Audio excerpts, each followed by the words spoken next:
All right, hello everyone. Welcome to the live stream today. We have got a rather exciting match in prospect for you today, coming from the Caatinga Cacholote Carnage Cup. Joining me on commentary for game 1 today, I have got Alex. So welcome, Alex. How are you doing today? Yep. Hello, everyone. Hello, Flan. Nice to be here. Definitely some big names. Let's hope for a great Wingspan today. Absolutely. As you say, some big names. I would go as far as to say colossal names in the context of the server. So, we've got in our match today, we've got Visme and Tayray. So, Visme, of course, one of our server mods. He's been a mod longer than most of us have been around. So, very much experienced at the game. Obviously, 3 tournament wins to his name as well. So definitely some real pedigree there. And facing up against him, of course, Tayray, very familiar name on the server as well. If you have watched any YouTube content, you've probably come across Tayray and Tuck and Cash before. So again, very experienced player. 5 tournament wins for Tayray. So between the two of them, lots and lots of tournament experience. So kind of almost feels like this could be a final, which is rather bizarre considering I think this is only a round 4 match. So both players probably consider themselves a little bit unlucky to be coming up against each other at such an early stage. But that is just more of a treat for us with such a great game like this so early on. So we have already done the flip, and that was won by Tayray. So Tayray is going to be sending out the invite here to Visme for game 1. So if you go ahead and do that, Tayray, and we'll get this started. So best of luck in game 1 to both players. And as I said, this is game 1 out of 3 potentially. So best of 3 series could be potentially up to 3 games here. So here we have the starting hand for Tayray, and that is very, very nice indeed. On the bonus card as well, Uola just pretty straightforward keep, but definitely good options for the wetlands and the forest. I think that's definitely what you like to see there in a starting hand. Yeah, very promising hand. Obviously, you have both the card and food generation early game. That what matters most. And if Tayray like, they can go for the woodpecker to fill up the first end of round, but doesn't seem that powerful. I think they would probably ignore that first end of round completely. I think so. I find it quite a tricky first end of round goal to work with that white and no powers, because most of the time you're not going to be playing those kind of birds. I think unless you have something like a Carolina Wren or a Flicker or something like that, you normally don't play these kind of white and no power birds that early on. Obviously we kind of look to prioritize some nice brown powers that are going to get you extra food or extra cards, as Tayray's got here. But potentially he looks like he is going to go for that. So that will be interesting, no doubt. But I think for sure the priority is going to be get the bullfinch and the snipe down. That secures you access to more cards and foods. And then he's probably going to just look to draw some cards, get a bit of extra food, and then certainly the key decision really is between that woodpecker and that hawk for which one you prefer as that second forest bird. Yeah, I mean, I like both options. I mean, I agree. To the player decision. I mean, woodpecker is not the greatest of bonus card birds, but works for first end of round, and that's it. So I would like hawk a little bit better.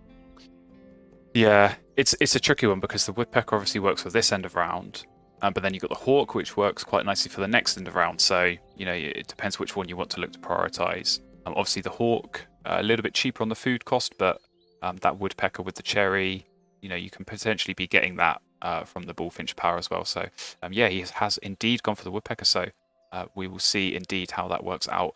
Tayray moving over to Visme, pretty good start as well. I see we've got the yellow hammer. That will be very interesting to see if Visme keeps that. Obviously one of these new European expansion birds where you get to play extra birds if you use all the actions in a single round. So quite tricky, I find, those birds to play with. But have you got much experience with those, Alex? And how do you kind of see that maybe fitting in with the other birds he's got here?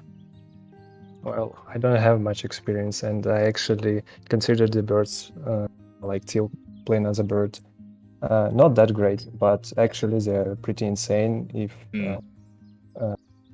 played correctly. And the hand is looking pretty good for the Yellowhammer to be kept just because we have the Taui, so we can Yes. generate free seeds, and obviously I think the Absolutely. Blackbird will be picked as well.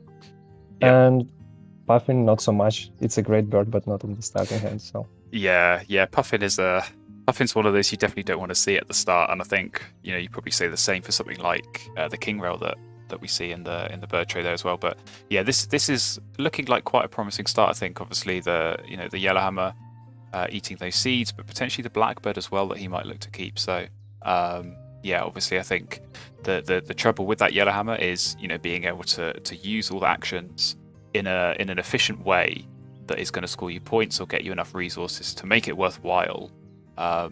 Obviously then unlocking that extra player bird at the end of the round. So yeah, I've had a few games with them. I definitely find them quite tricky to work with. I think like you, I don't always go for them because I find them quite intimidating sometimes, but the point ceiling certainly with those kind of birds is very, very high. So yeah, it does seem like Davim is going to keep it. I'm very interested that he's not looking at the Blackbird, so I do kind of wonder maybe, obviously we've got 3 wetland birds in the tray, all of which are going to work for this end of round, so potentially he might be looking at one of those. But yeah, I think Davim's going to have to plan this out carefully. Obviously the Tauhi is such a strong bird. I think most people really, really like to see that in the starting hand, put that in the grasslands, lay some eggs, get a bit of food, and certainly with all these other birds eating the seeds, getting those down will be easy indeed. But yeah, I mean, for you, Alex, do you keep the Tauhi and the Blackbird and just go with that, or do you try and keep the Yellowhammer as well? I mean, he's not even kept the Blackbird, so this is a very bold start indeed, I think. oh yeah, for sure, I would definitely go for the Blackbird, and I mean, skipping that is really, really interesting. Yeah. So I think they're going for just the white power birds, meaning like the Oyster Catcher to bring some more cards. Yeah. I guess maybe the Godwit as well. Yeah. So Ooh, yes, okay. Yeah, Oyster Catcher is. Yeah. I mean, can see they that. can still consider. Oh yeah, okay. So they pick the Oyster Catcher. I mean, with Godwit you still get some extra cards, right? But you're looking at 3 and keeping 1, and with Yes. Oyster Catcher you're keeping 2. Right. But yeah, and again another white power bird appears. So very Yes. interesting how the first end of round will turn down. Yeah, absolutely. Yeah, a very interesting tray that kind of keeps revealing these more white power birds. But I was just going to say maybe Davim would be a bit frustrated if the bird feeder gets re-rolled and there are no worms, but there we go, plenty of worms. So I would imagine he's going to look to grab one of those straight away.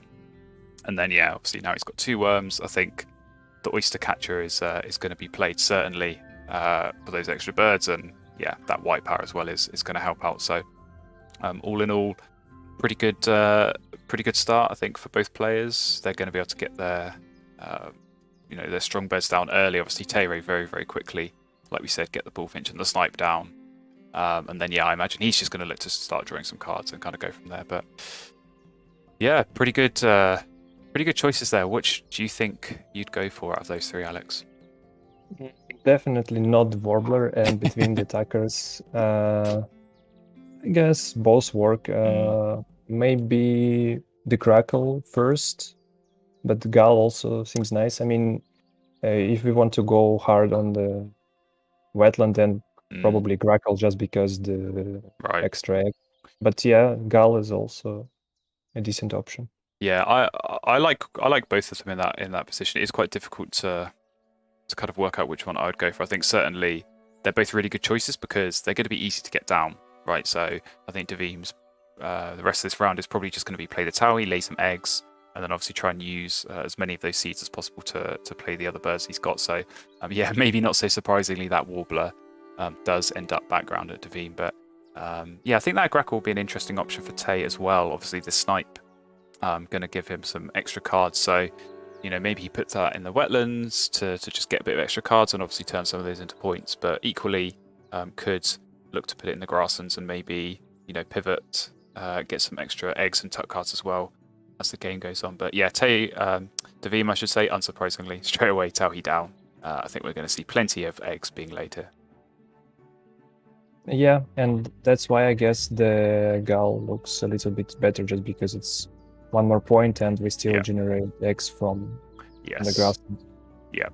Yeah. I think the way I see this playing out for Davim at least is that they're going to have so many eggs, right? Their only food source at the moment is that Tayray. So I think particularly, even now they're getting 2 eggs a time, but certainly once the Yellowhammer goes down, which I think is probably going to be this round at least, that's going to obviously give them 3 eggs a turn. So I think to me that makes sense to prioritize the gold, get that extra card cycle, which I think is going to be important rather than necessarily turning those into eggs. But it looks like Tay is going quite aggressive here on some of those white power birds. So as we said before, looking pretty heavy in the tray on the white power birds, but maybe he's kind of got an eye on potentially stealing this end of rounds. I mean, do you think that's a worthwhile play? Is it worth kind of really going heavy on this for those extra end of round gold points? I mean, it's all right. It's looking okay, and it's always nice to secure end of rounds. But I wouldn't necessarily go for the rail. Maybe for the flicker, just because it's like a lot of free foods. Meaning right now, 2 grabs is pretty okay for the flicker, and and interesting situation for the Vim, I would say, because seems like they can go like lay X extra reach, then play Yellowhammer, and they lay X twice and prepare for the Gal exactly double plates. Play another bird. Yeah, but I think they are doing exactly that, so that's really interesting. And it's a decent play. Yeah, I did wonder if maybe Davim was going to get a little bit sidetracked by the hummingbirds in the tray. Obviously, pretty good pairing with the Tayray. Suddenly you're getting 2 different kinds of foods in the grass, and so that might be something that he does potentially look at. But for Tayray, I think that flicker, you don't often see it played in the grasslands like that, but I think this could work out pretty well because they got the 2 worms there. That's quite nice from the feeder, and then of course there is that fish there, so they can potentially spend the next turn getting the food and then playing the king rail on that last turn. And obviously, the way this looks at the moment, it's going to be helping them win this end of round goal, but equally that next one, plenty of egg spaces in the cavity, in the platform nest, I should say. So that could definitely help out for 2 end of round goals, and of course give a bonus card in its own right. So this is definitely shaping up very interesting this first round, and I think Davim is certainly still considering the hummingbird in the tray. So this is one of those tricky positions with the Yellowhammer where you got to try and work out. Obviously, he's taken all the actions once now, but you've got to really think carefully about how you spend those other actions when you are trying to look to activate the Yellowhammer. Obviously, you've got to make sure you've got the right eggs and the foods as well at the same time. So it definitely feels like we could be in for a Davim special, which is a treat in the first round, because normally you only get these long turns when he's calculating points in round 4. So I would say that hummingbird can be ignored just because it will generate food if it picked up by the opponent. So if the opponent plays take the hummingbird and play it, and they will probably activate it, right? So it's not the end of the world to give the black chain hummingbird. Yeah, I think it's a tricky one.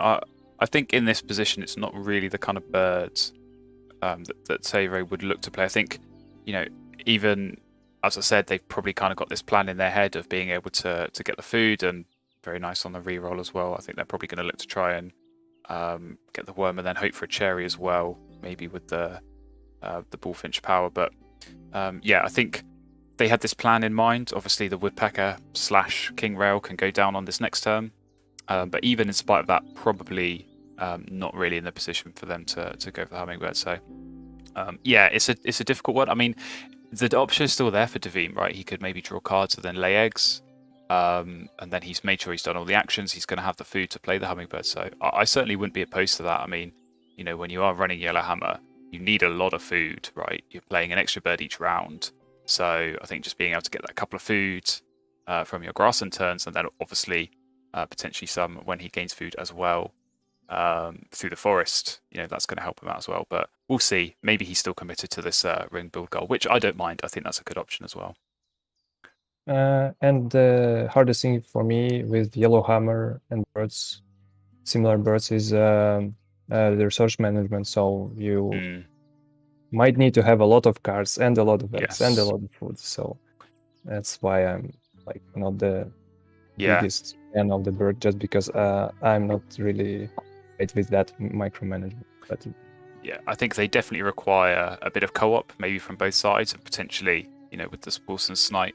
I'll be interested to see how much Tayray is going to use that. Obviously, at the moment, Davim, not with the best wetlands, but I think if he does look to go for this ringbill goal, that will certainly help out. But Food Web Expert, the pickup on the bonus card, not terrible. Obviously, you already got the snipe down, so a couple of points, and then plenty more opportunity throughout the rest of the game to get some extra birds there. But yeah, there we go. Ringbuild goal is indeed going down, and like I say, I don't mind that. I think particularly going into the second round, where Davim knows he's going to be drawing first here, getting that extra bit of card draw, and obviously the cycle with the gull is very, very nice indeed. So some good options in the tray. Any of those take your eye for Davim? maybe not for the Vim, but goldfinch, I would say, is generally a great bird, and I think you will have to deny it if you have attacker. Yes.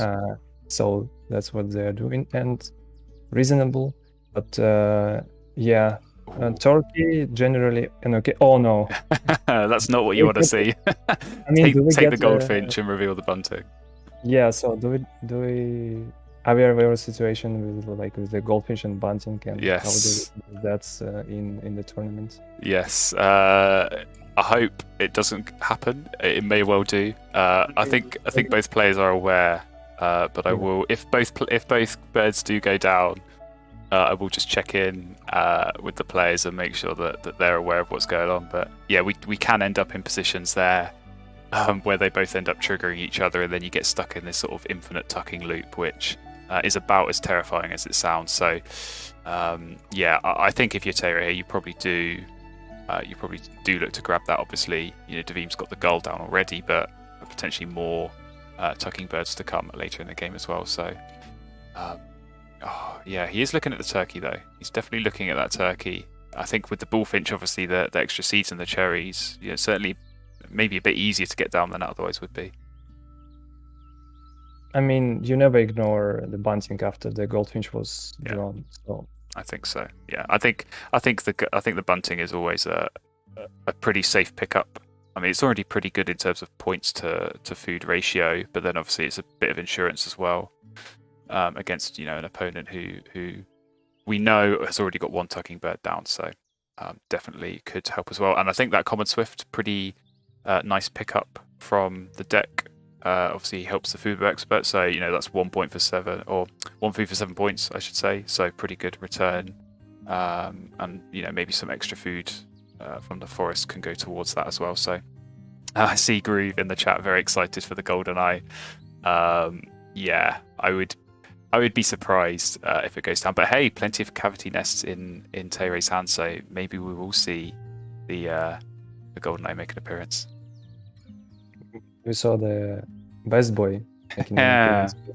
Yeah. So one person's favorite bird, and then another person's favorite bird as well. Yeah, but I think it's hard to play it right now just because of the feeder. Yeah, I think so. I think Davim's in this kind of tricky position where they want to gain food and they want to try and get maybe some, worms to play the hooded warbler, or maybe they look to get some cherries and some seeds to play this goldfinch. But yeah, just the way the feeder is at the moment is not great. So I think they're probably trying to wait on Tayray to gain food. Obviously, the bullfinch power gives you that bird feeder reset. So potentially might just be worth being a bit patient.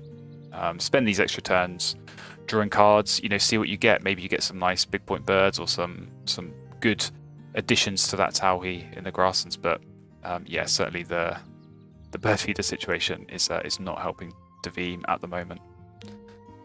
I think what's helping is that they have plenty of options for each action. Yes. So they might lay eggs and get an extra wheat, then play the chickadee, or what was that? I mean, the chickadee birds. Yes. And then they already took food, I believe, right? So they are looking great for the extra bird for the round 2, and I think their habitats are looking pretty great for making the yellow hammer the MVP here. Yes. Yeah, I think the setup is looking pretty good for Yellowhammer. As you say, potentially, just obviously pretty straightforward to take all the actions. Their benefit from each action is pretty strong for them. So does look like they've gone for the fish, maybe to get this Anhinga down, which isn't bad. Obviously, they need something platform nest for this end of round, so certainly works on that perspective. Maybe not such a good pickup on the bonus card this time. Very interesting, he's gone for Visionary Leader there. You don't often see that as a sort of willful choice when you get the choice from 2, but again, maybe if he does have this snipe, getting some extra activations, then that can help get a few points from the Visionary Leader at least. I kind of missed what was the second bonus card. It was Wildlife Gardener, so he's only got 1 bold nest at the moment. I think probably what he's thinking is, I've not got any in my hand.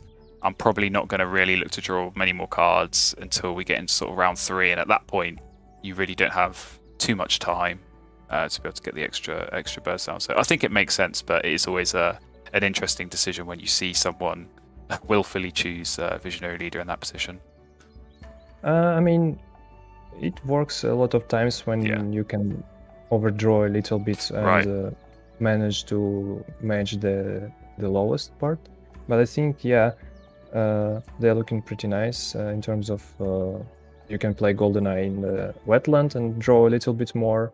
And obviously, Goldeneye will bring extra eggs just because we already have 2 woodpeckers on the board. And potentially Swift and Bunting will go on board as well. And and for the Vim, I think, the Anhinga is a really nice play here, just to potentially fight a little for the second end of round. So it's looking pretty nice for both parties. Yeah, and actually, we've got a really good point in the chat on the final end of round goal being cards in hand. So there's definitely some synergy there with Visionary Leaders. So maybe one of those turns in the final round is spent drawing cards, and if that gets you extra points from a bonus card, but also wins you the end of round goal, then that can be very nice indeed. And I did see a question in the chat as well about the Bobolink. So obviously Devim at the moment, they've already got 4 ground nests down. Obviously that Bobolink could be a huge play potentially later in the game, and I think particularly where you've got this Yellowhammer to be able to get those extra plays and maybe get some extra eggs from that, that could be very, very nice indeed. So he's not grabbed it yet, but I would imagine that if he does have a spare turn in this round to be drawing cards, then absolutely that is a bird I would certainly be considering picking up. In the end game, I would say it's a 7 to 8 point bird for 3 food already.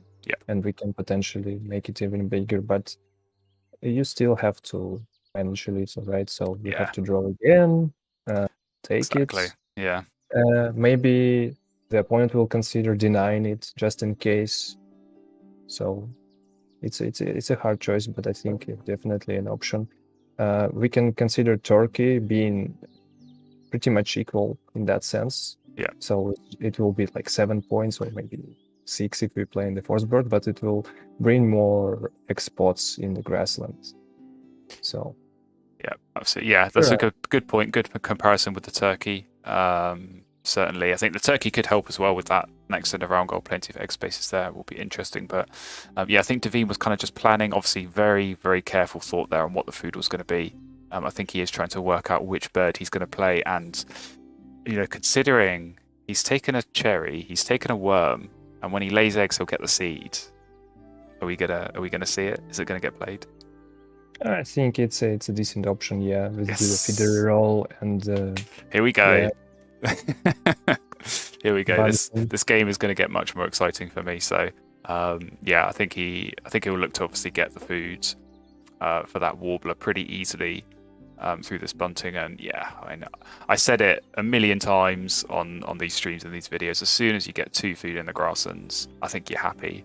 So obviously getting the seeds from the towhee and then a worm or potentially a berry as well, depending on the bird feeder for that bunting, then just so nice and so flexible as a way to get the food and the points obviously through the eggs as well. So it does look like Tay is kind of considering the Goldeneye.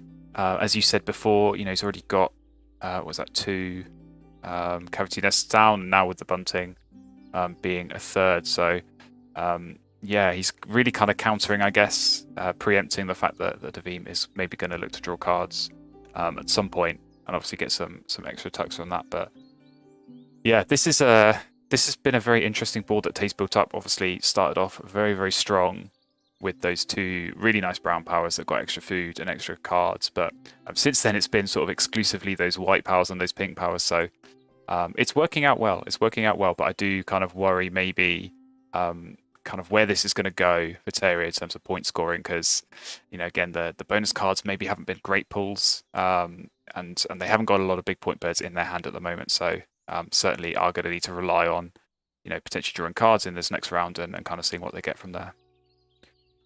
And looking at the first draw from the deck. Wow! And the start.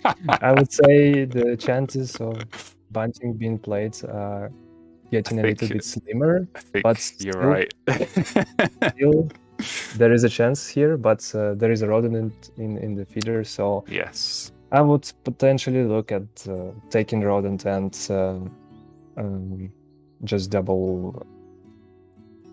Oh no! See, there are some options, right? Because like now we have to lay eggs the next turn in order to manage to catch the yellow hammer. Exactly. And then likely the double play, the plan as a bird would be the best boy. Then we can proceed from there. Yeah, it's so tricky because, like you say, the way the surround has played out, Davim has really been putting off this lay eggs action. And obviously, if he wants to use the yellow hammer, he's going to have to lay eggs. So, I don't know. I think he's really having to think hard, because I think all of these birds, ideally, he would be looking to play. So it's kind of a tricky decision. I don't know.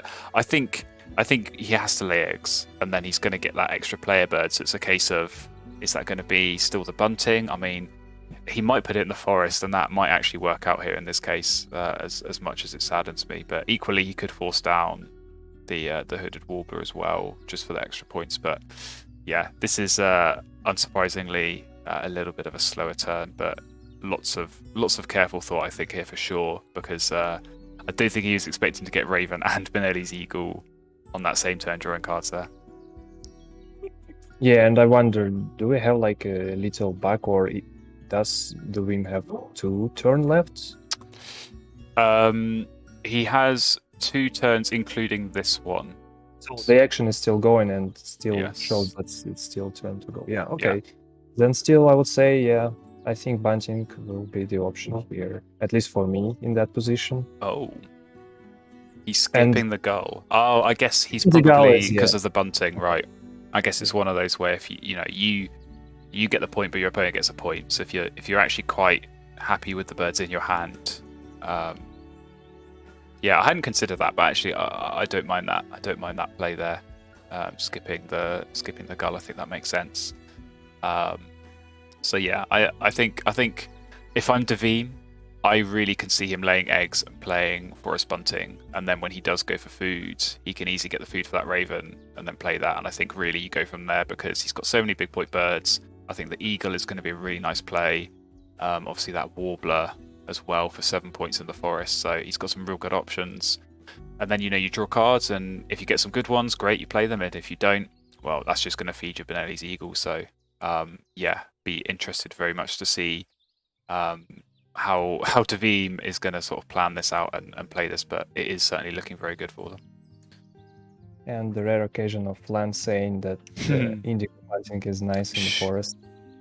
I'll have to delete this video afterwards, because I can't let people hear me say that. I can't let that stay on the record. Extra content here, but yeah, I still think that if you manage to get 3 food from the forest with just 2 birds, that's always nice. And then we have options of all the rodent eating birds. So for sure. So we'll see. He is going to play the bunting, and it is going in the grass, and so I think that can work as well. It's kind of a weird one because of this bird feeder, right? It was looking very nicely set up, but then Tay went and ruined it by gaining food and obviously resetting with the Bullfinch. So it's definitely looking less favourable now. But yeah, I mean, obviously, I think Davim knows he's going to have to use the game food action. Oh my god. We got the other eagle in the tray, so at least it's even. At least they both got one each, but man, that's going to be a real tricky one for Tay to kind of maneuver, considering the Visionary Leader bonus card as well. So I think he's going to have to pick it up, but yeah, tricky to fit that in with the current setup.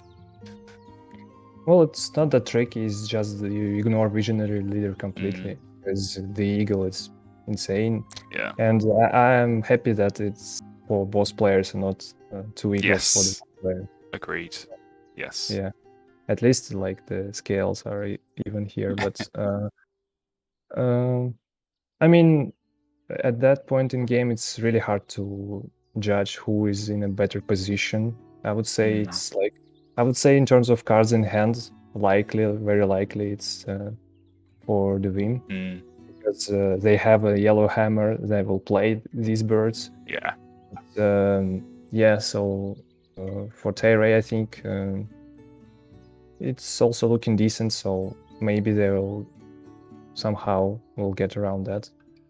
Yeah, I think it's a tricky one. I think I look at Davim's board and think it looks more well set up to be scoring lots of points. You know, I think kind of like I said in the last round, I look at Tay's board and I just don't necessarily see where all the points are coming from. I think he is going to need some more nice draws in terms of big point birds. I think the thrush is pretty good there. Obviously, the eagle kind of goes without saying that's a very nice bed indeed. But yeah, I kind of think just, you know, based on obviously the birds, like you said, that Davim's got in his hand, these big point birds that are certainly going to go down at some point in the game.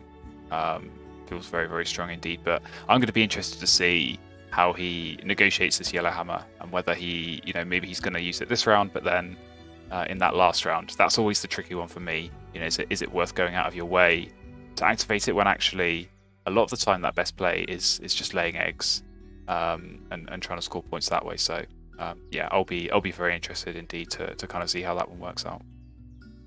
I think for the yellow hammer, it's easier to count in the last round. So you have to take each action and repeat one action. So then if you can somehow get more points than just by laying eggs or making your engine work, then by all means go for that. But it's a rare occasion, I would say.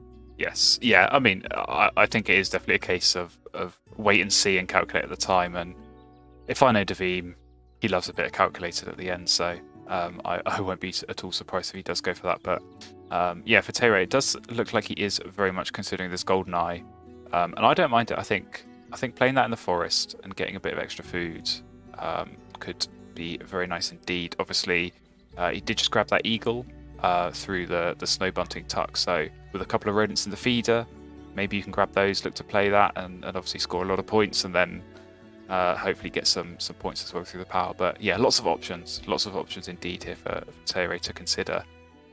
So yeah, we'll see.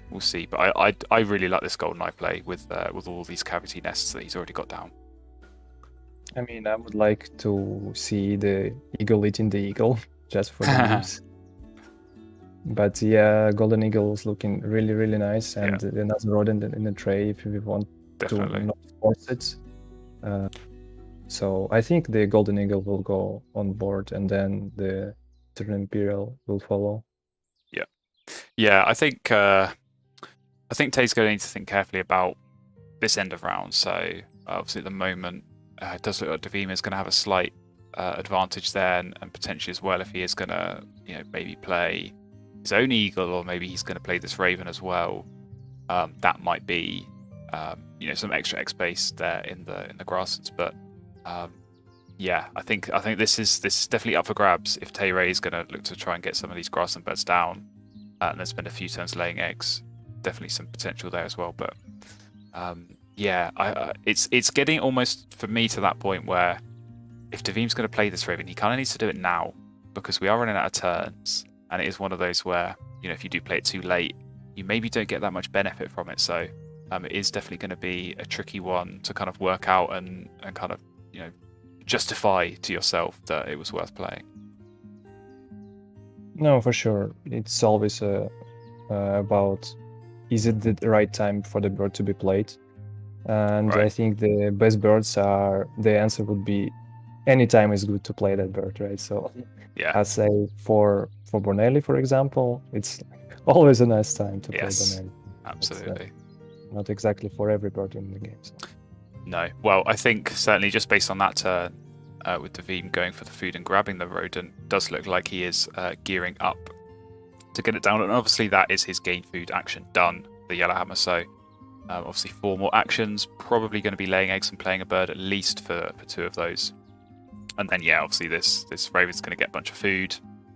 And then it's all going to be about what the other plays are. So I think he's definitely looking at the Warbler in the hand, also the Bald Eagle, and obviously Benelli's Eagle as well. He's probably got a few birds in the hand there that maybe he's not going to look to play. So for sure, got some options indeed. For Tayray, they have indeed gone for the Common Swift. So I think they might be kind of gearing up here for this Golden Eye play, obviously with the extra cavity nest there, just helping out and yeah, potentially getting some more activations on that as well. So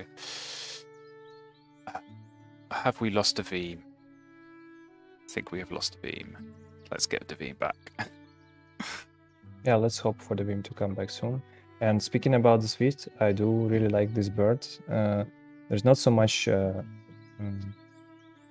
help for that bird right now, but if you go for hard forest setups, I think you can maximize on that. Yes. Right now we're taking 3 food per turn, so I think it's okay. I think so. It's just like decent 5 points and 2 more from the food web expert. So it's a decent play. Yeah, and this is interesting. So we are seeing Tayray forcing down the Eagle. So I think they really are gearing up here. They're kind of ignoring almost the Golden Eye there and just really focusing on this end of round. And I think they might be able to compete. I think, like I said, if they spend 2 turns laying eggs here, that might be enough. But of course, Davim has still got this Raven as well. So the Tayray clearly doesn't know about because it was drawn blind from the deck. So that might be a bit of a nasty surprise when it goes down. But yeah, I think this is very nice. This is very nice from Tayray. It's kind of an interesting situation because I know Davim's got the Ethologist bonus card, and right now with Tayray's Grasslands, he would max that out for 8 points, which is a bit of a funny one considering that Davim's not really scoring that highly from it. But Davim does indeed get the Raven done. I am just going to briefly get Davim off deafen because I don't think he is reading my messages. So, hello Davim, your stream has dropped. Please try and get it back up so we can see what you're doing. Thanks. Hopefully he got that loud and clear. And we could get his stream back up. Yep. And yeah, I guess we just looked at another Raven being There we go. trying to attack and fail. Yes. But yeah, always not a great feeling to see No. the big bird, exactly the OP bird to be tried to attack and fail. But yeah, I think Tayray has some slim chances still because of the Eastern Imperial, Yes. but it will be really hard to compete. Yeah, it's difficult. I think this is a nice kind of grasslands that they have got set up here. It does feel a little bit late, perhaps, and obviously not a huge point generation. And again, kind of coming back just to the birds in the hand, I think the Imperial Eagle, we are definitely going to see that go down. But if that's maybe another turn drawing cards to get enough cards to feed that, and then seeing what else, what other food you can get as well, potentially does still have a chance. But yeah, I think Davim is in such a strong position here. Obviously, these huge big point birds that he's got in his hand, we know at least I think 3 of those are going to go down and score a lot of points. So yeah, feels like a pretty certain end game, I think, for Davim. And for me, I think that's always a nice position to be in, where you can sort of look at that last round, or maybe from the middle of round 3 onwards, and you can see a very clear path. I'm going to lay eggs, I'm going to play a bird, whatever I'm going to do. When you've got that planned out, that can feel very nice indeed. Yep. There is not too much to this game. The last round, I think. No. Maybe some draw card section to maximize on visionary and the last end of round, but yeah, pretty much it comes up to the playing big birds or laying eggs in the grassland. exactly. Yes, yeah, so, I think you're right. I think for both players, it is kind of going to be that lay eggs, play big point birds kind of approach. But yeah, again, that last end of round, such a tricky end of round to kind of try and negotiate. Neither player has amazing card draw. Probably Davim slightly has the edge there just with that extra wetland bird. So I think Davim could potentially look to, draw cards, and if that is going to win the end of round, then that could come into play. But yeah, both players with the eagles does make it more difficult to obviously have those extra birds left over for the end of round goal. But we'll see. I think it's going to have to be one of those where both players kind of wait and see, just monitor, the situation, see what the game position is like, kind of going into the last couple of turns, and sort of go from there. But I think I was just about to say Tayray probably is going to skip this Swift. Not really got the food at the moment to be looking to get the tucks there. I think really they need that to be playing some of these birds potentially. So I don't blame him at all here. And I think Davim probably, I was going to say probably the Bold Eagle, but it looks like he's going for Benelli. So surely he's not going to use food, is he? Not really, but if we're using the Bonelli in grassland, we are losing also on the third end of round. I think he was just okay. I thought that was potentially going to cost him as well, but I think he did just about have enough. Okay, so maybe I miscounted, but yes, then it's obviously a really nice play. Absolutely, and being able to follow that up with another kind of eagle for similar points, very very nice indeed. So yeah, I'm interested to see how this plays out, because Davim now's got 4 turns. He could just lay eggs 4 times and take all those egg points. It's whether he kind of wants to draw cards, and then at that point, you've already drawn cards. So is it worth spending a turn gaining food so that you can use that yellow hammer? I think that's going to be an interesting decision for him, and likewise for Tayray, an interesting decision on, does he draw cards himself? Is he just going to maybe play this eagle and lay eggs for the end of the game? It certainly doesn't feel quite so straightforward for Tayray in terms of what he should be doing here.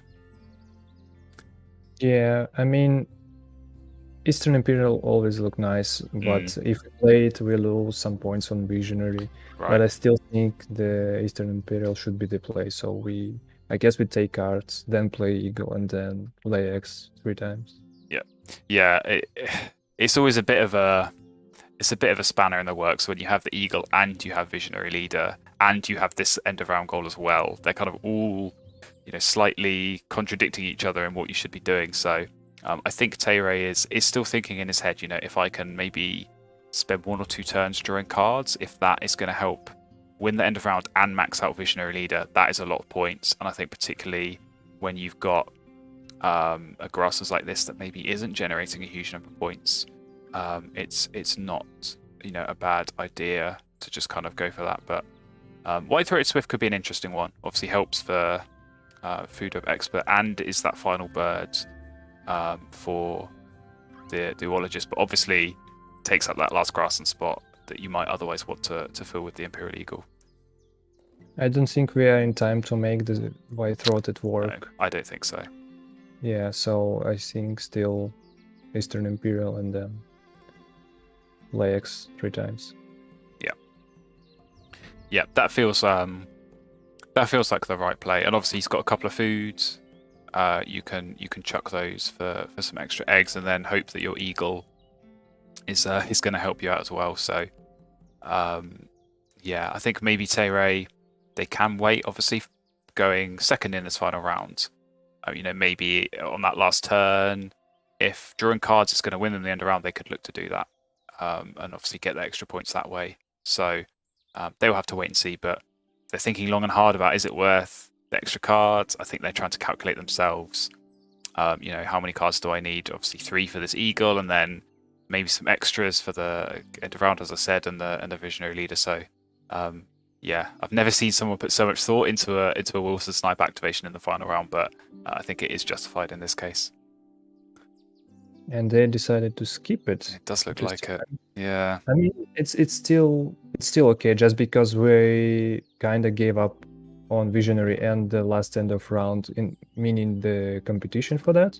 Yeah. But we'll still have to have like one card to yes, just match the lowest point, and then for the opponent, we don't want to give an extra card, potentially the OP card from the deck. Exactly. Yeah, I think that was the safer play for Tayray to do that, and I think now they've done that, that does sort of commit them to play the eagle and then just lay eggs, because, like you say, that leaves you with 1 card. Obviously, you're going to miss the visionary leader, but you still do qualify for the end of round, so you still get some points. But I don't know. I probably would have looked to use the Wilson snipe there, because then, even if you do play the eagle, you have 2 cards left. Then if you do have to activate your wetlands again, maybe for the end of round, that at least gets you to 5, which is the lower threshold for the visionary leader. Whereas now, the position Tayray's in, at most they can get to 4 cards through the wetlands, and obviously that is not going to meet visionary leader. So they have kind of put themselves on this path, but if they're happy with that path in terms of just getting the eagle down and laying eggs, then I'm all for it. I don't mind that at all. Yeah, I don't mind it either. I think that we are taking an extra action for potentially the same result in terms of points. So we're just losing 1 turn drawing cards and then another, and while we can just lay eggs at least 4, and we have extra food, so we can lay 5 and tag from the golden eagle. Yeah. So yeah, makes sense. Yeah, I think so. And I think Davim, he seems to be thinking carefully about this as well. So obviously, he could just lay eggs for the rest of the game, and obviously get the 4 eggs, bit of extra food that is then maybe not going to be used for anything, but at least he is going to have a couple of cards. Versus obviously Tayray is only going to have 1. So I think he is thinking and working out, is it worth spending that turn, picking up the birds, and then maybe using the yellow hammer power as well. So it is a tricky one. I think ideally he's probably hoping to get the warbler and the goldfinch down, because that would be good for the ethologist, and obviously some big point birds in their own right. Potentially as well with the eagle. The golden eagle, I should say, and also the imperial eagle. If you get that goldfinch down quickly, you can get some extra tucks, maybe 1 or 2 from that as well. So I think this is probably what he's trying to work out, and just think, if I lay eggs 4 times, it's this many points. If I gamble on the deck, or if I go for cards from the tray, maybe, or if I just go for food, it's going to be this many points. I think this is classic Davim here. We kind of knew this was coming at some point in this game. I mean, both birds right now in the hand works as 6 points playing for the win. Yes. So if we play goldfinch in the grassland, it's 4 points because of the eggs, but +2 because of the ethologist. Yes. Yeah. And the warbler effectively the same if we go into forest, so it's like 7 points minus 1 egg. Yeah. But then we'll only have 1 card left if we play one of these birds. And I think looking at the last action that Tayray took, which was drawing cards, I would, if I were Davim, I would just also give up on the last end of round. Yeah. Meaning the opponent drew cards, probably they will have a lot more than me, so why wouldn't I just play the birds, which brings more points than just laying eggs, and proceed laying eggs after that. Yeah, I think you make a good point on the goldfinch in the grasslands. Obviously, that helps the ethologist as well. So, and then gives the option of discarding maybe some of this extra food. So the tauhi, obviously you're guaranteed to get some food from that, so you can easily throw that away and get some extra eggs as well. But here we go. He is gambling, and potentially that is a gamble that might pay off, because that Woodstock is a very nice pickup indeed. So Yeah, I think Davim's going to try and use this yellow hammer here. I really do, and that is going to be interesting for sure, and potentially as well. Again, with these extra cards as well, maybe helping for the end of round. But looks like is Tayray going to have a quick game of the Champ of the Birds? What is he doing? I mean, he's rolling a little because the Vim taking a lot of much more time than the average turn. But yeah, there are a lot of things to consider here at the Vim's place. So yeah, I've never seen that though. I've never seen someone abandon a tournament game to go and play Champ of the Birds. So yeah, I mean it's like bad memories on Wingspan. Remember that. Yeah, I think he knew what he was in for though, right? When you're playing against Davim, you know the deal. You know that you're probably going to get some slow turns late in the game, so it shouldn't be too surprising. But yeah, I think Tay, he probably has planned this out. I think again, just from that previous turn, obviously drawing cards, not using the snipe, does feel like it's just going to be lay eggs here, and I don't mind that. I think it's a decent point scoring action, and obviously if Davim does do any tucking, which at this point feels a little bit unlikely, then he does still have that extra card to tuck on the snow bunting. So yeah, could certainly be a nice option there as well. So are we in for another slow turn? We might be, as Davim ponders on what the best approach is here in terms of playing birds or just laying eggs for the end of this game. So brace yourselves, get yourselves a comfortable seat, maybe a nice cool drink, and sit back and relax, because this could be another slow one potentially. Or you can go the Terry's way and play the Atoma. Check out this week challenge. Absolutely good, cool. Yeah, see if you can get the high score for this week, and maybe if you're speed running it, you might be able to get it done before this game finishes. So you've got every chance if you go and start now. But what is Davim pondering? What are his options? So he's got 4 turns. Has he got 4 turns? No, he's only got 3 turns. So if he is going to use the yellow hammer, that's going to be a turn gaining food, which it does look like he might be doing if he plays his warbler. So he could play the warbler, gain food, lay eggs. Is that not enough turns? That's not enough turns. No, that is enough turns. I think he'll be okay. He has still got 3. And then obviously, if you do that, I think probably have enough to play the Woodstalk. That's probably what he's going to go for. I don't know. This is clearly. I mean, I'm struggling to work out what the best route is. So I dread to think what's going through Davim's mind right now. I mean, just pure math, right? So we play Warbler, we take food, and we lay eggs. It's 10 points. Then we pay some eggs. Did I count right? Yeah, 10 points. Yes. Then we another 4 from the Stork and the bonus card. So we take 14 plus bonus cards. If we just lay eggs, it's just 12 points, right? Yeah. So yeah. What's the better plan here? I mean, yeah, it does. Go on. Or you can do. I mean, it's pretty equal, right? So we discussed the goldfinch versus the I forgot the birds. So like the warbler. The warbler, yeah, correct. So effectively the same. So why not play warbler? Because we don't have to spend more food, right? So we just have to brute force the goldfinch. Yep. So we just play the warbler, then lay eggs, or maybe take food first. Yeah. Well, so, I mean, he could play the goldfinch, and then when you lay eggs, you get the extra one from the discarding the food. So it'd be 6 for the goldfinch, and then 2 lots of 5 for the eggs. So that is 16. But yeah, I think you got to 16 points with the Woodstock being played, and then obviously a bonus card on top of that as well. So don't we have to discard the egg to get the food from the Raven? Oh yeah, so that might cost. No, because he's going to have to.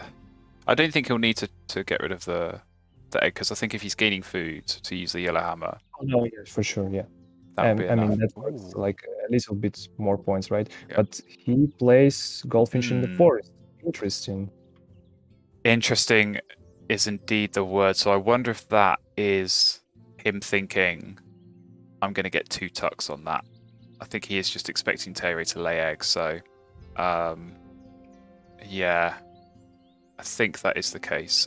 So now we do have both in play. I'm just going to make sure that we don't end up with an infinite loop. Yep. And I mean, now it seems like the best option would be to lay eggs and play the warbler again. Because then we can It's still score points, it isn't it? Yeah. on etologist, and we don't have to gamble with the Yeah. Oh, well, with the stork. Golden Eagle missed anyway, so I think we might be okay. But yeah, I don't know. Is Davim gonna? Is he gonna go for foods? Is he gonna go for food? I don't think that matters much here, just because we either play bird and lay eggs, and we don't have much resources.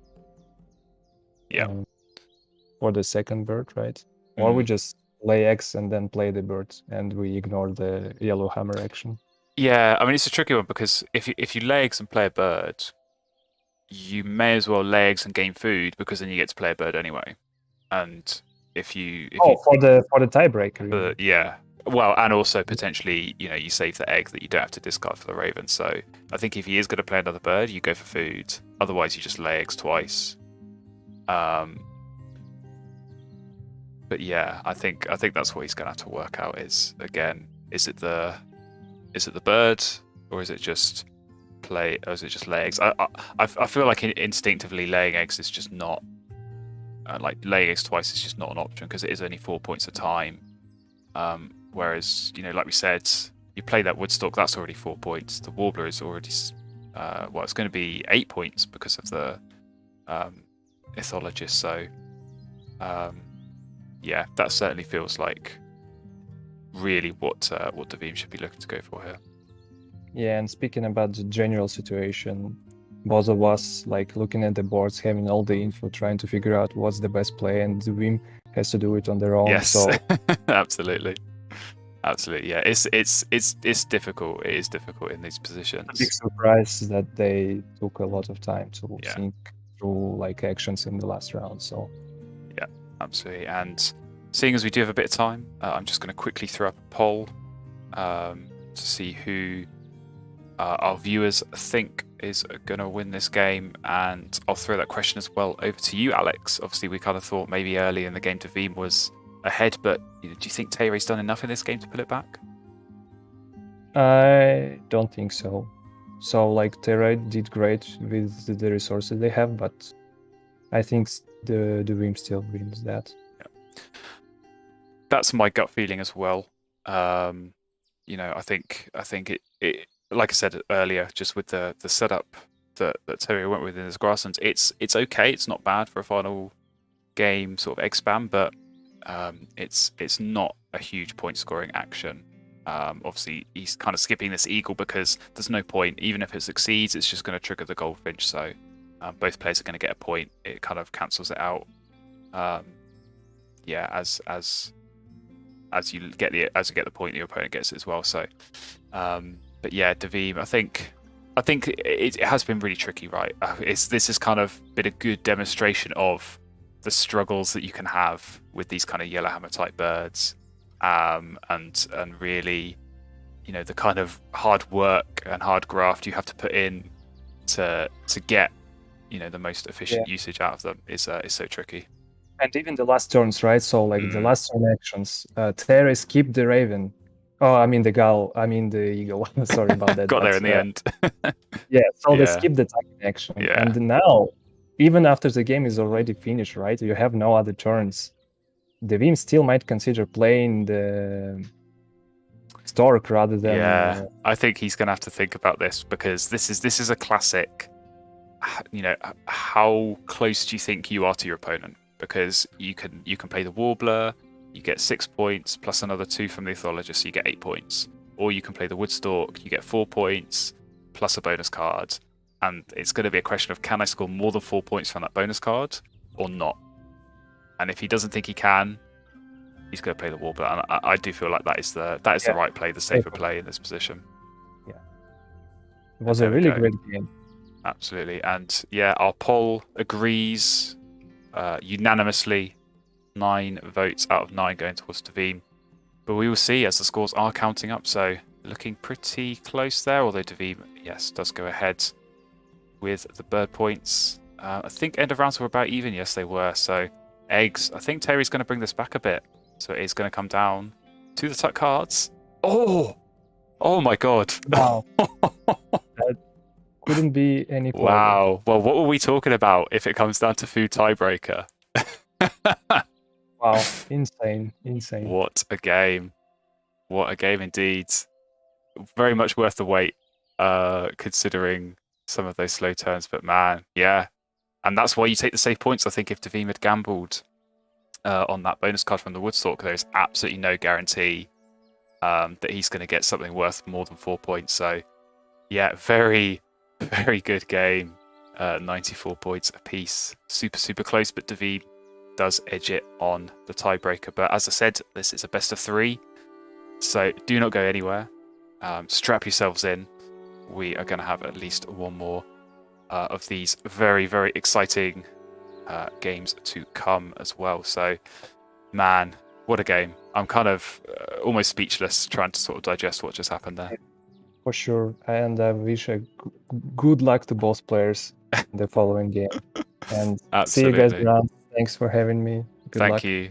Thank you, Alex. And yeah, we will be having a switch over on the commentary. So I've got Groove waiting in the wings. How are you doing, Groove? Have you got your breath back after that nail-biting conclusion?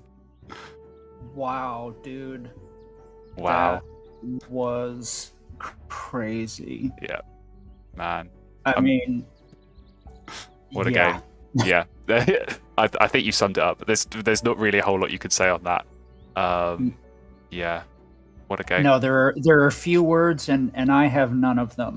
So well, neither do I. So I think on that bombshell, we can probably look to maybe get into game 2. Although I think Davim might need a change of underwear, or at least some kind of break. So yeah, I think we'll just take at least a couple of minutes here between the games. So as I said, do not go anywhere. This is going to be a real exciting game 2 and potentially game 3 as well coming up.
All right. Hopefully you are still with us. We are back and ready to start this game 2. And of course, as a best of 3 series, we have Davim going first in game 2 here, and not as inspiring a start, I think, as the previous game. So kind of a tricky starting hand, I think, to maneuver this one.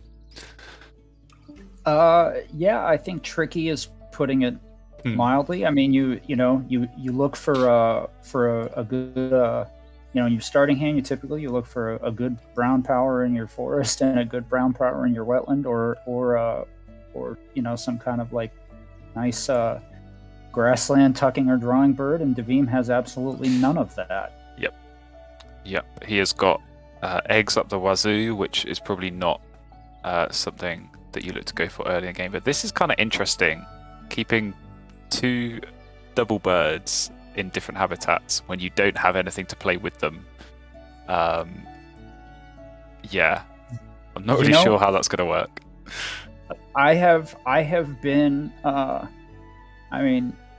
have been a hungry enough man to play a solo Vireo before. Yeah. So yeah, I mean, it's not terrible. It works for a few end of rounds, and it's 3 points, and it's a star nest and everything. So, yeah, it's odd. It's odd to kind of play that without actually using the power. But in a pinch, in a real desperate situation, it could potentially work out. But yeah, it's going to look very strange on its own if he does indeed go for that. Yeah, and I mean, I think I'd have to see what's in the feeder on how to strategize the food out. But I mean, he's basically got to take the loon here. I think so. And just hope that he gets to use it at some point. That's something a player of Tay's caliber is always going to try to strategize around. But I mean, if you're Davim, Tay is also gonna want to get a wetland bird down in almost any scenario, with the exception being, if he's got a wood duck or something. But so like the chances of you being able to use that power are pretty good, at least, by sometime probably by the end of the round. So, and in the meantime, you can be grabbing, maybe picking up extra food or using those turns to take care of other household chores. Absolutely. So you could pick up the play champ of the birds. I mean, whatever floats your boat.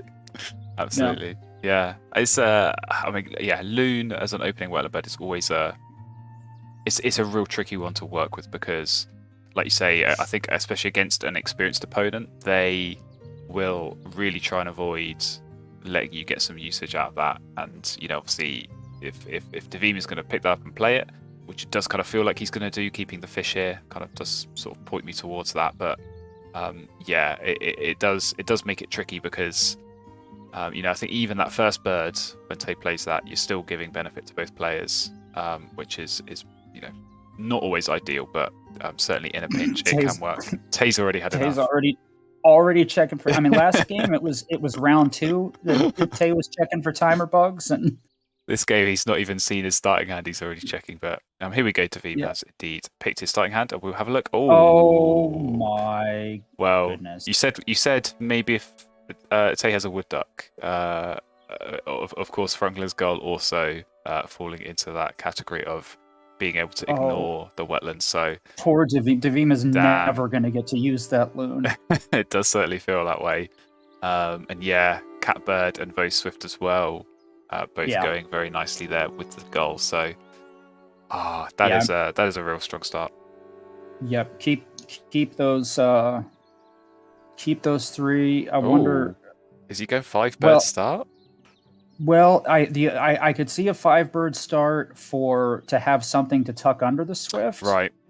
But then what? Then does he look at? I don't know.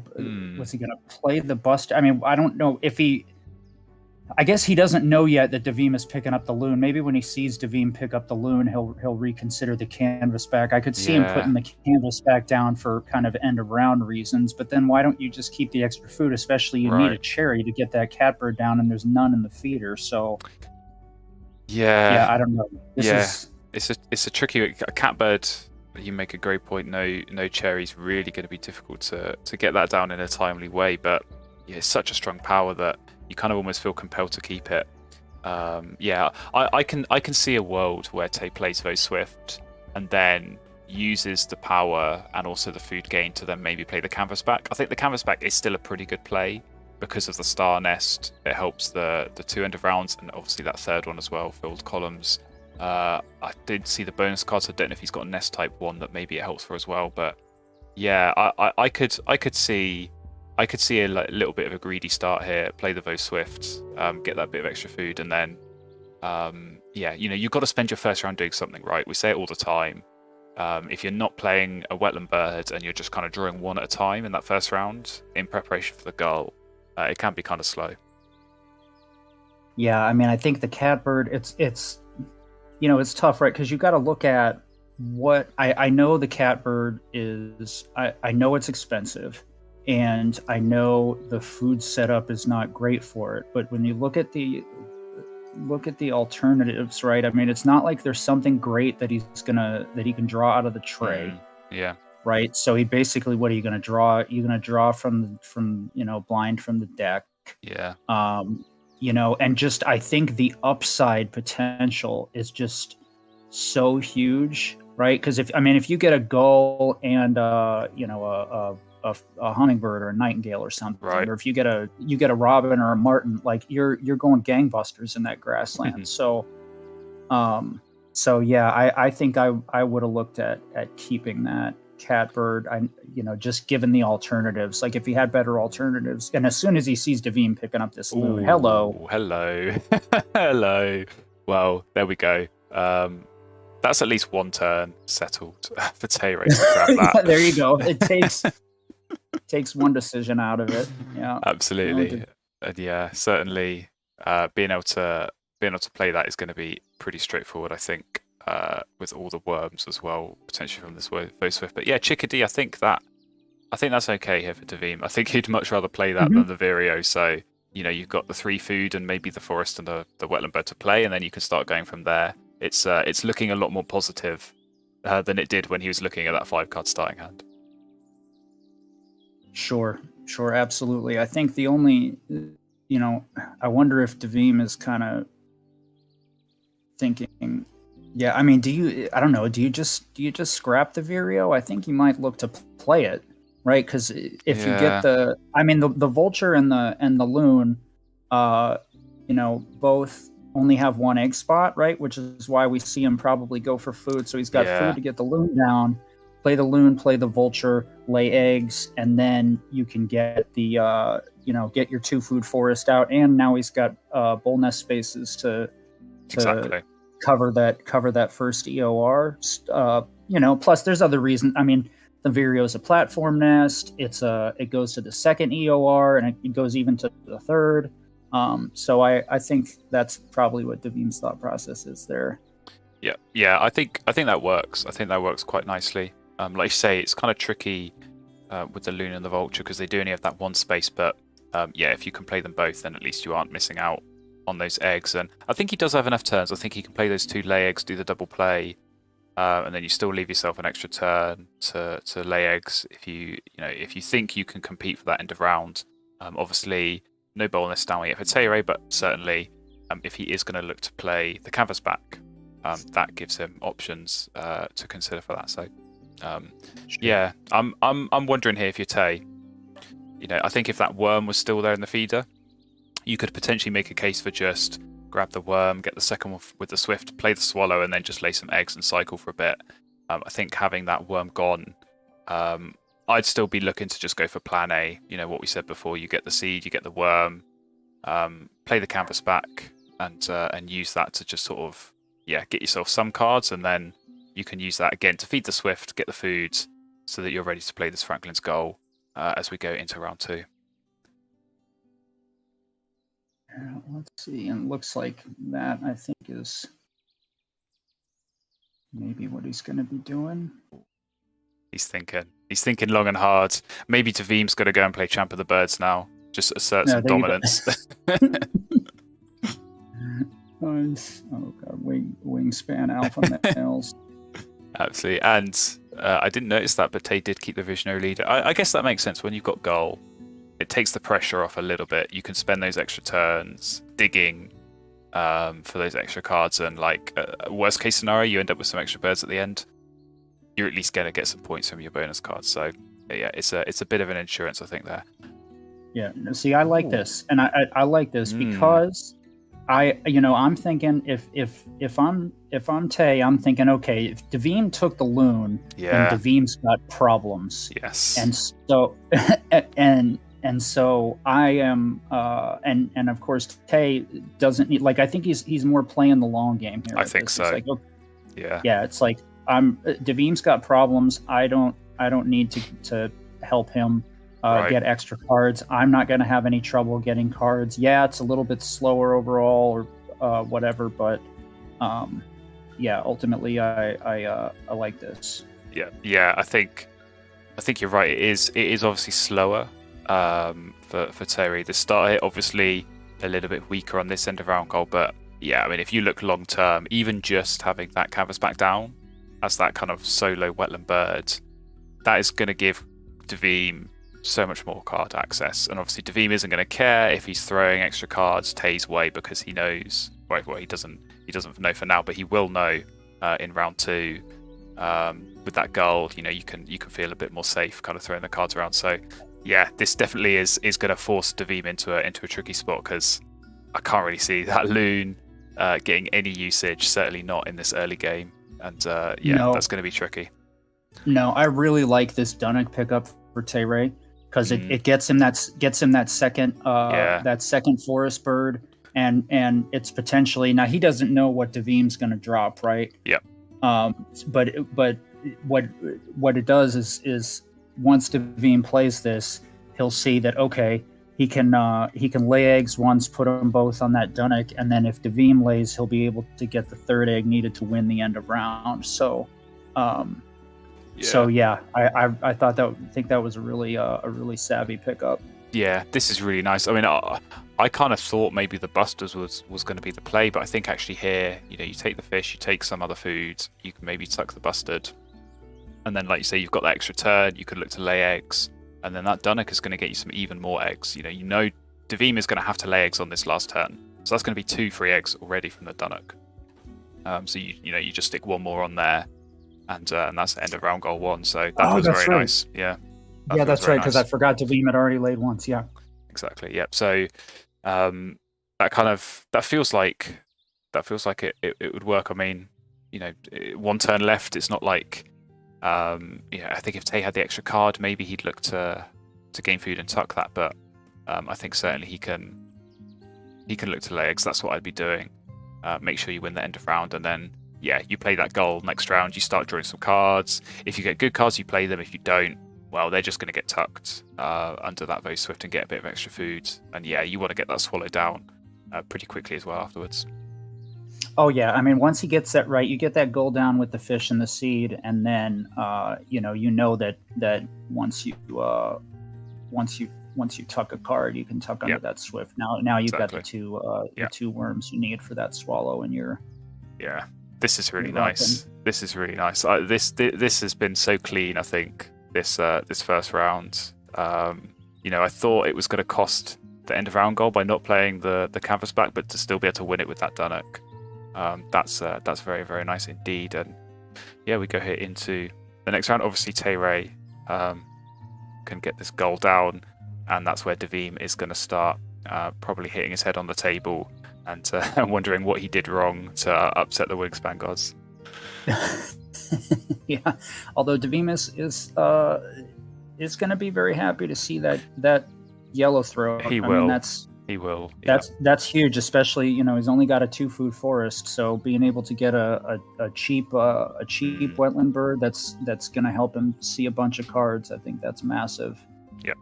Yeah, that feels like an instant pickup, right? You've not got the food at the moment, but you can pretty easily get the food for it. And that's just, at the moment you're restricted to only 2 cards a turn, and that's going to cost you an egg. Now you play that yellow throat, you look at 4 cards, you keep the best 3.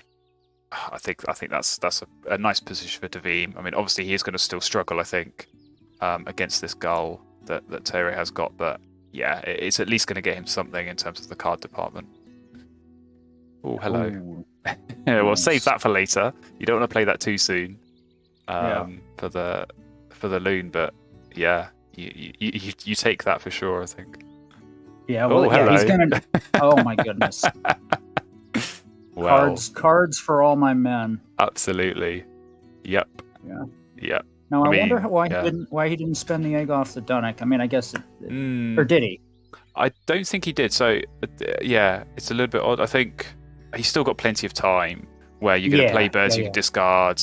You got extra turns with the gull, but yeah, I think every opportunity you should be looking to discard off that Dunnock, and yeah, really try and sort of look to make sure you can benefit from that each round. But No, he's ooh, praying, there "Give we me go. a cherry, give me Yeah. a cherry. Yeah. oh, whoa.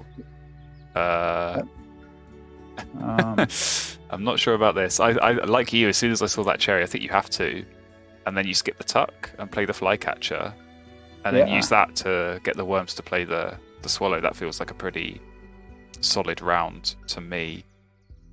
Surely he's not going to tuck puff in. Oh, blasphemy! I did not expect that to go. He is going to tuck the puffin. Yeah, Wow. with 2 fish in the feeder as well already. Like 2 fish that you could have easily grabbed this round, and then you save it for later. Well, plus you're going to need a bird in the wetland at some point for that 30 EOR. Yeah. So I mean, what does that Man. gain you? Like you get the extra point, and you get the swallow down 1 turn sooner, right? Because you get that worm, so you can lay eggs once and then play the swallow. Is it Oh, that? wow. Is that worth it that much? Oh, we got eagle again. well, we got eagle and he picked up The magpie. Eurasian Yeah. magpie, which with his bonus card Absolutely. and with Tay going grassland heavy. Mm. That's actually a nice pickup, and the bush chit, like that was a really good a really good draw for Devine there. Yeah. I mean, all of those birds hit the bonus card, so he's already got a couple down. So even just playing 2 of those, I think certainly the Imperial Eagle's a no-brainer. But yeah, that magpie's going to be really nice as well. But equally, I think the forest bird, I think it's one of the hawks that he's got. It's a couple of rodents there. You can easily pick that up, get that down, and then those extra cards you're drawing, you can turn that into extra food as well, and maybe get some of these birds down even quicker. So, Well, and if you think about it, I mean, right, as many times as he's going to get food this game, right? Maybe he gets, maybe he gets 3 tucks on the hawk. Well, he's paid a single food. It goes toward the platform nest. With the vulture, he's going to get, if he gets it down this round, he's going to get 3 points out of it that way. So like that could end up being a 7 or 8 point bird for 1 food. So absolutely, yeah, definitely. Got some options there. But yeah, rough. Also a very, very nice pickup. And again, you talk about birds you look to play. Oh my whoop. What? What is going on this game? I can't even process this anymore. Wingspan's on the good stuff right now. Yeah. I mean, Wingspan is on uppers. I don't even know what you'd like. Surely you play. Do you play the rough and then? I guess you could play the rough and then lay eggs, because the rough helps at the end of round as well, being that ground nest. So I think you can afford to put off the swallow that extra turn. And yeah, if you do, you're going to be praying you finally draw some crap birds with the gull, because you want something to tuck under the rough.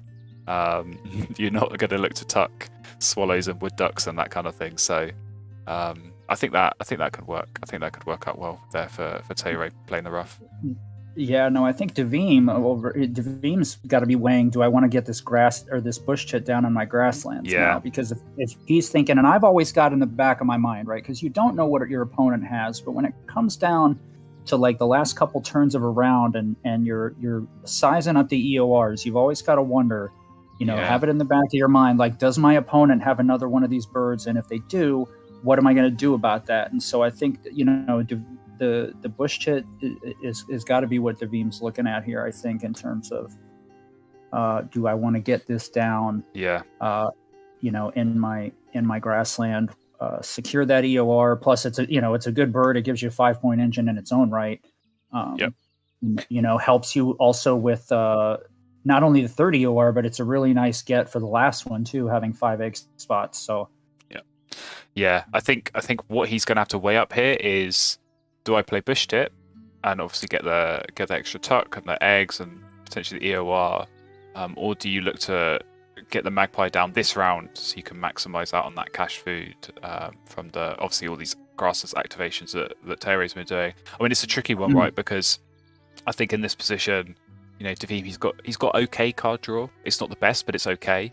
But you kind of think about, okay, where are the cards going at the moment?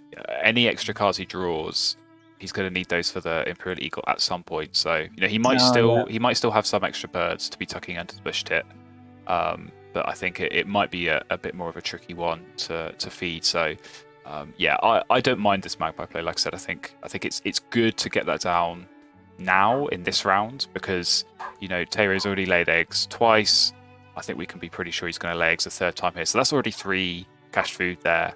And then again, you're going to get some more as the game goes on each round as well. So, yeah, not a bad little setup there. Obviously, the vulture not quite getting any cash food yet, but that magpie for sure, like I said, is going to get you some. Yeah, I'm sold.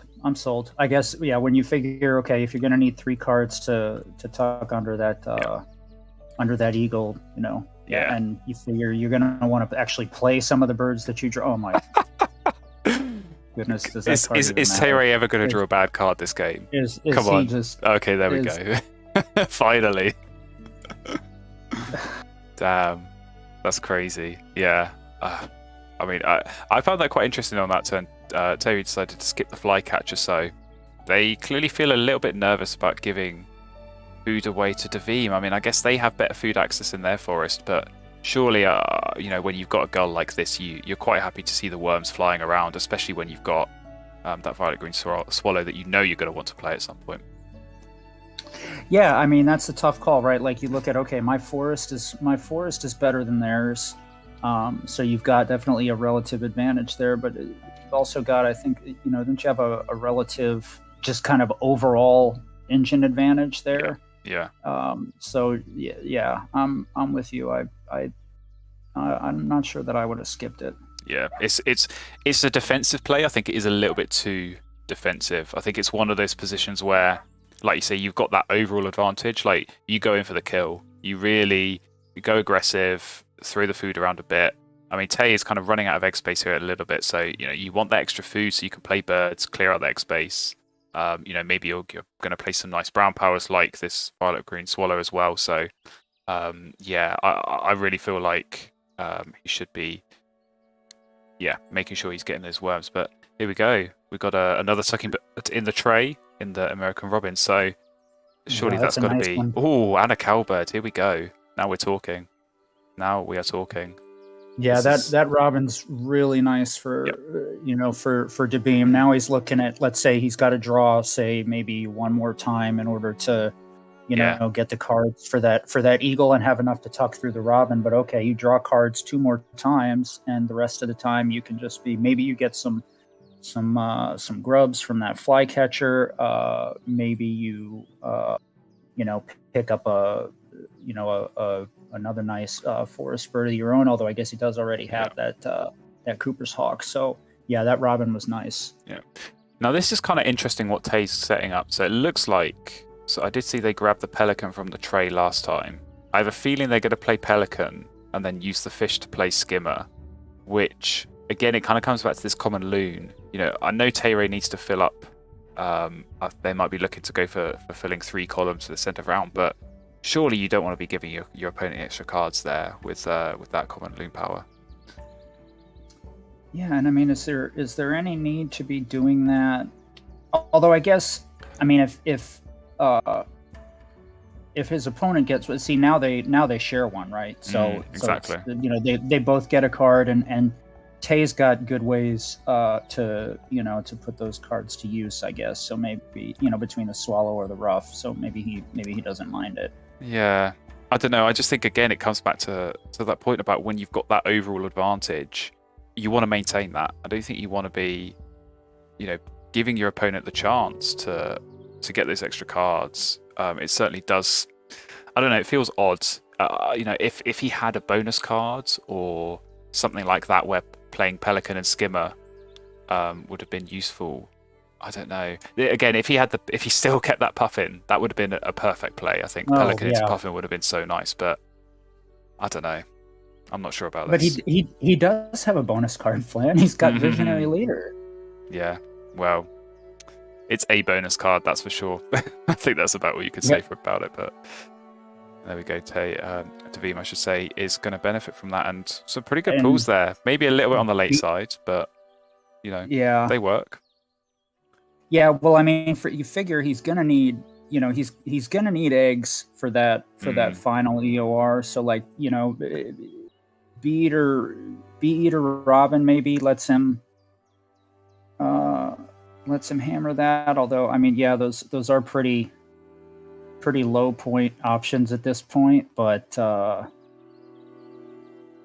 yeah, I don't know. Oh, not the Shrike. How rude. Yeah. Or as my partner's nieces like to say, how very dare you? How very dare you indeed. Yeah, hurting the Shrike's feeling. No, I don't know. I'm still hung up on this Pelican. I just don't understand necessarily why. I get okay, maybe a bit of egg space, but it just feels a bit odd to play that if you're then not going to necessarily use the. Okay, here we go. Well, he is going to play Skimmer, maybe. I don't know. This just feels to me, you got to get that swallow down. You've had that for a while. Obviously, when the rough came up, you prioritised that. But I think the next play should have been get that swallow down as quickly as possible. You're going to get all those extra points. It's going to help for that final end of round goal. And also just, the cycling of the cards is so important, and being able to find those extra birds you're looking for that little bit quicker. Yeah, let's see. I have no idea what's going on in the chat right now. I have paid zero attention to that. Well, chat is getting very excited for the potential of, some kind of combination of Tauhi and Bee Eater, and maybe Robin as well for Davim. So, I think the late Grassland's pivot is on the cards, and certainly as well if he is going to get a bit more free food from this flycatcher, that is going to help it as well. But yeah, definitely some sadness still that the Puffin got tucked, because this would just be the perfect position to be playing it. Yeah, and I mean, we're already like we've got 9 turns left. And you've had the goal from the get-go, and you've only got 2 birds down in your grasslands. Yeah, and it seems a bit off. Yeah, I mean, normally you see something a bit more built out there. I mean, I think, to be fair, Davim has picked up quite a lot of good birds that Tay would have liked. So obviously we saw the bush tit earlier. That would have been a no-brainer for Tay. But equally on that last turn, any of that Tauhi Bee Eater bunting, that would have been really good for Tayray to get his hands on as well. So, yeah, I think he has to really go for food here and try and get this swallow down. Just, again, really, the egg space is going to be nice, the extra card cycle. If he feels like he's struggling to find the cards he wants, that swallow is going to help even more as well. So I do feel like Tay is definitely still in the strong position, but Davim with some good pulls, and certainly that eagle that we know is going to come, potentially maxing out his bonus card as well. I wouldn't count him out of this game yet. I definitely wouldn't count him out of this game. I think there's a long way still to go here. No, yeah, I certainly wouldn't count him out either. And I wonder if he's considering what is that platform? Oh, that's the Heron, that wetland platform bird. Yes. There for Davim. I was like, because I was just thinking if that was like something else that went towards the. I just looking at that vulture, right? Like he's got because that eagle's going to get him points on the vulture as well. I wonder if he's looking at maybe now is going to be the time to get back down. Flan, I really don't know what it's like. Davim has lots of good options, and Tay has the opposite problem. Yes, I think where he's got this swallow, right, but like, yeah, we got to get that down, man. Yeah, I have a feeling it's going to go down. And yeah, there we go. He is going to play it. So he obviously going for food last turn. Gave him the food to be playing that. But yeah, I think Davim on that last turn, he was probably hoping for a couple of worms. So I think probably he's going to try and get this bee eater down. I mean, really, I think he wants to... Oh, maybe the robin instead. I think he wants to try and see if he can get this end of round, but it doesn't feel like it's in reach for him at the moment. Which is a bit of a shame, but yeah, I mean this is set up pretty well for some point scoring here in the grasslands, and again, this eagle that's going to get played later in the game, that's going to be a very nice point scoring option as well. Mm-hmm. Yeah, I don't know. I mean, it's like engine wise, I think. I mean, Tay's got the stronger setup, but certainly not. Okay, you played the Pelican. But yeah, I don't know. I still don't understand that Pelican play. You still got the food from the skimmer, I guess. Oh, but there we go. Well, that's a nice option. The waxwing, perfect. but yeah, I mean, I don't want to use the C word, but it's getting into that sort of territory. At least until the swallow went down. There we go. Now he's now he's gone back to drawing amazing birds again. If only he could have been cycling through the deck. If he had a way to get cards easily, then he could have seen these cards earlier. Absolutely. It's just so too bad that he didn't. Oh, are we going to see a solo heron for the end of round? Oh, yeah, no, wait, how many? 1, 2, 3, 4. And Yeah, then I mean that works. It's also a fifth platform. So when you do the eagle, that makes 6, and it's 7 points in its own right with the EOR. Yeah. I don't mind it. I think it can work. And again, like, it doesn't matter if you're overpaying, because if your plan for the rest of the game is lay eggs, play eagle, and then lay eggs 3 times, you don't need food for that. So no.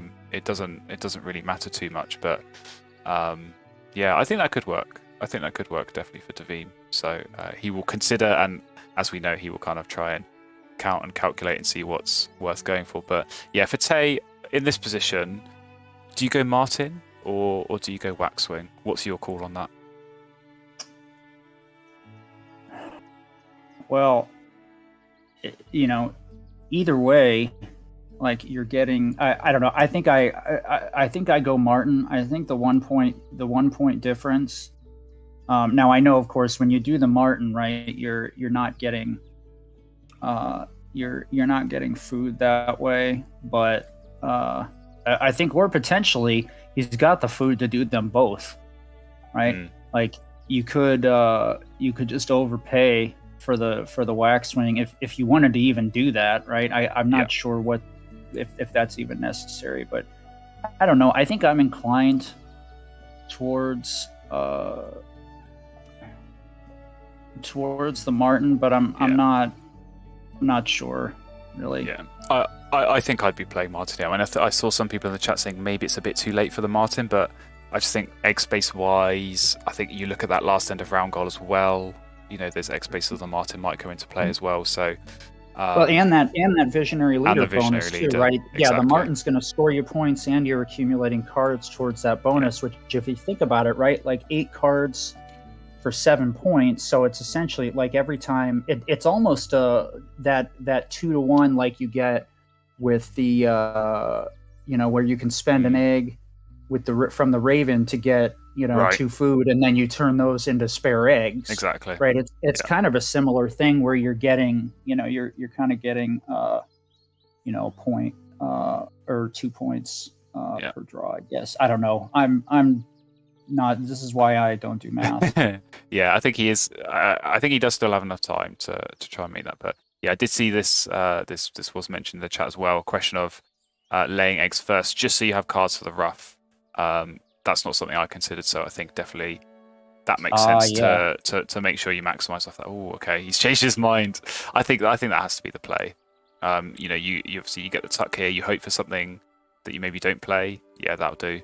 And then a couple from the gull as well. And yeah, then obviously you get the maximum tucks off the rough, which you kind of really want to go for as well. But yeah, perfect. Oh, there you go. just when you want to draw birds, you don't want to play. Very nice plenty indeed. of garbage. Absolutely. And yeah, lots of round end powers for our 2 players to be using. I did see as well someone was suggesting bush tip for Davim here in this end game. So obviously, again, he's got the food to force that instead of the heron. Maybe that was kind of on his mind when he laid eggs that last turn instead of playing it. But yeah, he plays the bush tip, and then you got yourself a 7-point grasslands. Again, all those egg spaces as well could definitely come into play for the end of round goal for him as well. So yeah, lots of options I think for Davim. Oh yeah, that's true. And actually, he should get. I think that he would have enough cards to. I think so. Yeah, it would have 2 left. I think. Yeah, and I think it might be at the point where you're probably better off. I don't know, maybe it might be touch and go whether it's worth still playing that eagle, because obviously actually, I guess you want to play both, because I think if you play both, you still hit your bonus card for the 6. So I think that's probably what he's thinking and what he's planning. Yeah, and that makes sense. And actually, I wonder if it wouldn't make sense to. Oh no, he can't. Never mind. I was gonna say you could maybe force a food into the eagle, but I forgot he would need that for the bush tip. So yeah, never mind. Let's add that to my list of useless comments for this this commentary. Yeah, how long's the list? Yeah, never ending. Pages and pages. You take the roll of toilet paper and just roll it down the street and watch what happens. Absolutely. Yeah, Tay is definitely struggling to make decisions here. They're really getting hung up on what birds to play. I think the hummingbird maybe they're kind of considering, but they've continually skipped this flycatcher, so you don't want to just play another bird that you're going to be continually skipping. I mean, I think this makes sense. You play martin. I think you have 4 turns left. I think you spend one of those playing the Woodstock and then the other 3 just laying eggs. I think you're okay for the egg space. That will leave you on maybe, you might just be 1 short for the Visionary Leader, but you still have enough cards to hit that, and then obviously for the rough as well. So that kind of feels like the best play there for Tay. Ooh, Bushed it go. Bushed it go bye-bye. Interesting. I wonder if he's still going to try and get this heron down. I wonder if he's gambling on getting another free worm to do maybe heron into snipe, and obviously then the heron hits or if he's going to around. If he's going to be laying some eggs, I mean, he might hope to tuck something. That's true. That's true. Something as well. Although I guess he would still need another food for it. Yeah. Well, unless he gets like a condor or something like that, but probably not. But yeah, I don't think he is going to get another free food. I think if Tay is going to let's play this Woodstock, I think they've got the food to force that down. So probably not going to see any more worms flying around. But I could be wrong. I could be wrong. No, there we go. No, I think he's worked this out. And that kind of feels like his end game. But yeah, I will, as with last game, get a pull up in the chat, and I'll throw the question as well over to you, Ruth. Who do you think is going to win? I think Tay, because I won a game 3. Do you know what? That always happens in these when we have a best of 3. I feel like isn't that crazy? The game 2 poll is always heavily skewed, no matter how the game is going, towards the player that lost game 1, because everyone votes on what they want to see happen, and that is almost unanimously to get that game 3 coming in as well. So yeah, get your votes in. We'll see what your thoughts are. But I mean, they actually look to be kind of equal. Yeah. I mean, now that Eagle's gone down for sure. Yeah, I mein, they've got, Davim's got a number of tucks and cash food. Tay's got, quite a few tucks. They've both got, I think, couple decent sized birds down. Oh no, I guess Tay is once Tay gets the stork down. Yeah, though. I think this is the thing. I think that's the thing. Tay's still got that stork to play, and then obviously he's got 6-point engine right now, whereas Davim's is only 5. So there's a slight edge there. Tay's is only 5 too because he's using the gull. The magpie. Oh, the magpie as well. Yeah. Well, that's the thing. So. Of course, Tay's got the Dunnock. Yeah, there's so many round end powers at play. So I think that Dunnock is going to get a few eggs, which Tay will need to factor into how much egg space they have available. The rough as well. That's another 3 tucks. So yeah, then I think Davim looks like he's going to get 2 points from this Griffin Vulture, and then yeah, I don't know, maybe 3 points, maybe 4 points from this Magpie, which I think you certainly take for a final round. Yeah, and I see what Tay needs to do is just draw Benelli's, and then it's take the drama out of it, right? Yeah, I think so. Flan's like, no, don't take the drama out of it. What are you doing? I mean, that was my channel. I mean, as in game 1, when both players have an eagle each, then you feel like it's a bit more even in that sense. But yeah, I'm really curious what is going through Davim's head.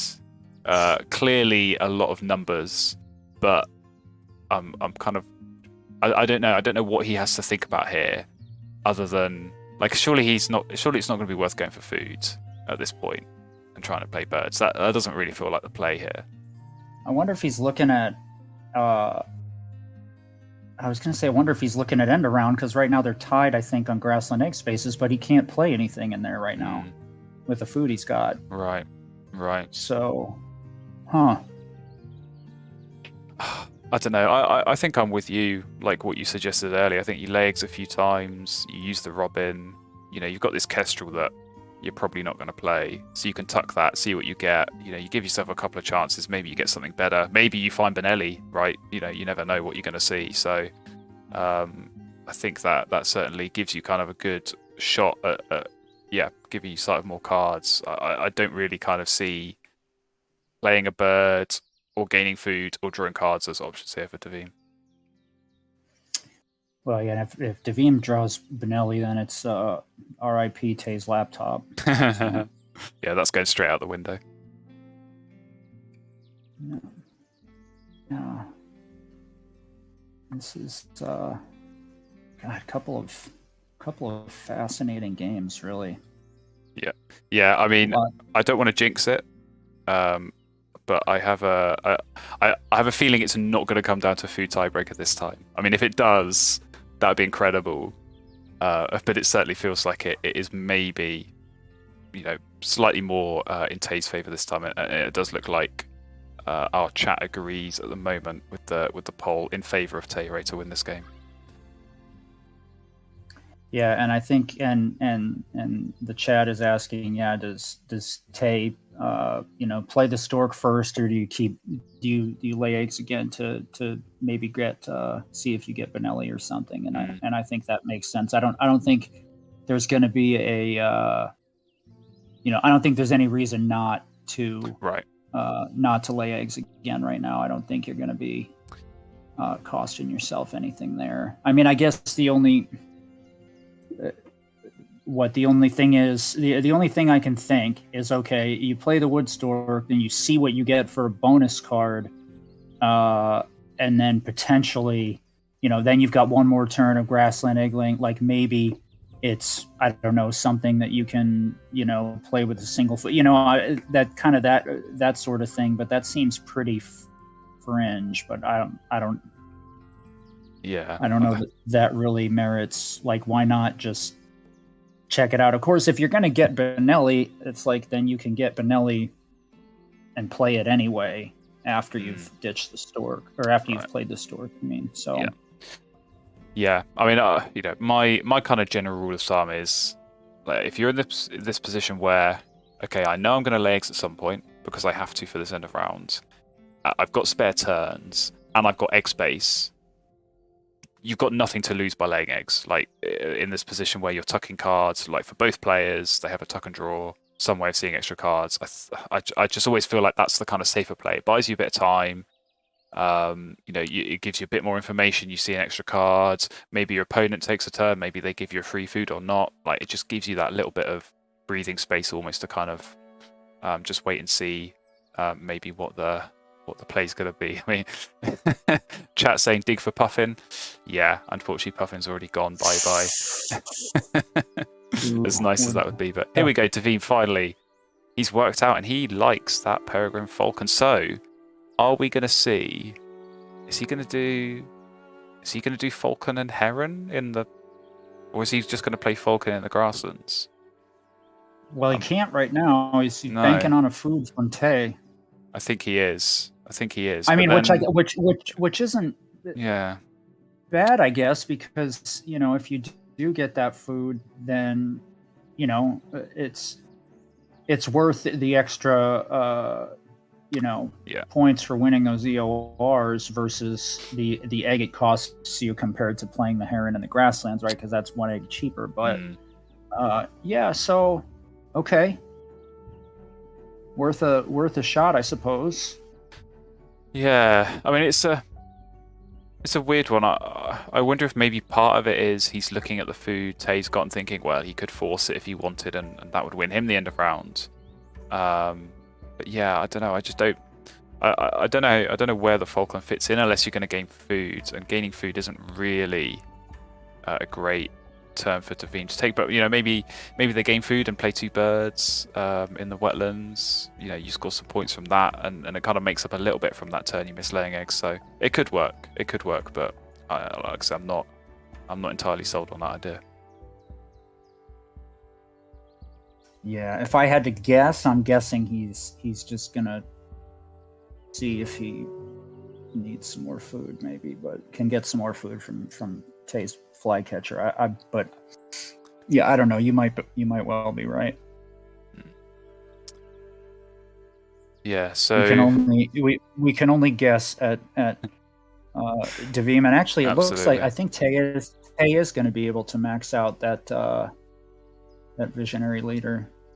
Yeah, well, so they've maxed out now, but then so they play a bit, they go down 1, but then they could still use the gull and get that extra card there. So I think that works, and I think they'll have the egg space to do that as well. It did look like for a second they were going to miss out, but maybe there was just a bit of miscounting on her end, which I would bet my house on that being the case. So. Oh yeah, well, especially when I'm involved. Yeah, if there's. Yeah, there's always going to be some miscounting. Okay. So Davim got over that. Got over the relationship with the Falcon awful quick. Yeah, that was wine him and dine him and then dump him straight away. my one night stand with the Peregrine Falcon. Exactly. So again, I think he is just seeing what he can find and hoping for something better. But for Tay, definitely feels a bit more straightforward. Play the Woodstalk. What are you hoping for here? Maybe, none of them. I was going to say like a food web export or something would have been perfect, but those are not the bonus cards that you want to see. But a food bird poop expert. Yeah. Yeah, I mean, do you know what? I don't think it matters too much. I think that's still a good, you still get points from the stalk on its own right. Obviously gives you that egg space that you need when you lay eggs on this final turn. So, he'll be annoyed at that. But again, I would be surprised. Well, he's sitting there staring at the like as though it's going to change. Yeah. So let me keep looking at it. Yeah, if I look at it for long enough, it will turn into an oologist. There's a term for that in I picked up in my poker circles where you're gonna fold your hand, but you're just like keep looking at it and and they call it a card funeral. you're giving your cards a funeral before you toss them in. Yeah. Well, I think that viticulture is definitely that can go in the graveyards as far as Tay is concerned at this point, but. Yeah, Davim, I think he's clocked that just lay eggs. He would really have liked to play another bird. Clearly, this platform builder missing out by one is a bit of a shame, but yeah, I think it was kind of a tricky position there. I still wonder if maybe keeping the bush tit earlier could have worked and playing that, but especially if that helps with the end of round as well. But it was a tricky one indeed at the time, so I don't necessarily blame him for going the way he has gone here. Yeah, no doubt. Now, see, why have we been trying to do math like motherlove is doing it in the chat for us? So, well, if we do go to game 3, he's going to jump on, and hopefully I can rely on him to do it in real time as well, rather than just in text in the chat. So we'll see. That might be a bit more challenging, but and you can rely on you can certainly rely on it to be in a lovely French accent, which unfortunately I am not able to do in real time. So not even if I ask you nicely. No, I could do a crap French accent. It's fair enough. It's the lovely part. No, I'm with you on that. I'm with you on that. My French accent is not nearly as good as my British. Let me put it that way. I think we can keep the world safe from having to hear that for now. But yes, here we go. End of round activations. Lots of points there for Tay. He's going to be happy. But yeah, I think Davim's going to get a few here, right? Is he going to get 2 from the Vulture and then 3 from the Magpie? So that's pretty nice. I think that Vulture, he would definitely have hoped for more than 3 points from that. But you take what you get and kind of deal with it that way. You don't get upset. Oh no, yeah. He's hashtag my mom. He put 3 rodents from the Magpie on the Vulture to make it look like it did better. I love to see it. But yeah, here we go into the score. So it's pretty even there. And I think end of rounds pretty even as well. But then we're going to get into the eggs, and of course I think the tuck cards as well. Is certainly where Tay's going to bring it back. That is a lot of cash food though. That is a lot of cash food, but yeah, not going to be enough against that grassland. So we do indeed go to a tiebreaker game 3. So congratulations, Tayray. They will also go first as they have the most points from games 1 and 2. So good game. Indeed. Some mistakes, I think, but yeah, he did what he had to. Congratulations, Tayray, and congratulations to the viewing audience. Yes. Yeah, and Davim, I mean, let's credit to Davim. Yeah. He started with hot garbage, right, and turned it into lukewarm garbage. Like that's not bad. Like considering the start, Absolutely, yeah. I mean, it's always interesting, right, on games like this where, like you say, you kind of look back and reflect on the starting hand, and you think, how on earth did I score 85 points from that?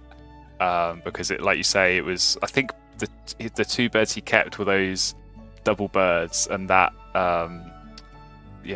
really, you're looking for those brown powers, and he had to rely on the tray for that. So it's a tricky start for sure, but especially coming up against the gull as well, you kind of always count yourself out against that. But he managed it well, I think. Yeah. All right, and hey, it looks like they're no 5-minute break needed this time. No 5-minute break, indeed. They're both hungry for more Wingspan. All right, where's the Frenchman? Where is the Frenchman? Hopefully he's making his way over here. New commentator when? New commentator when? I mean, don't get me wrong. I'm happy to do another one if he's not around. But we'll see. We'll give him a few minutes. But yeah, like I said, after game 1, I mean that was a pretty tense one. Hopefully you've all still got the energy to keep going and keep viewing this. We all want that game 3. It's gonna be a real fun one. I think this is gonna be all or nothing, make or break. Who can hold their nerve and make their way into the next round. Is Davim changing his background? maybe that's what he's going to blame the loss on. Maybe he's changing his drawers, like you said the last time, right? He just didn't get around to it.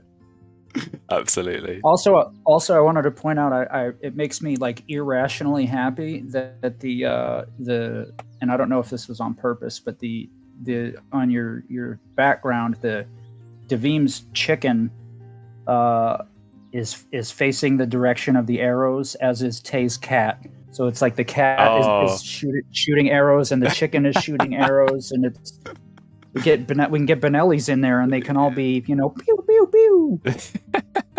Do you know what? I hadn't even noticed that, but that is perfectly placed indeed. You're right.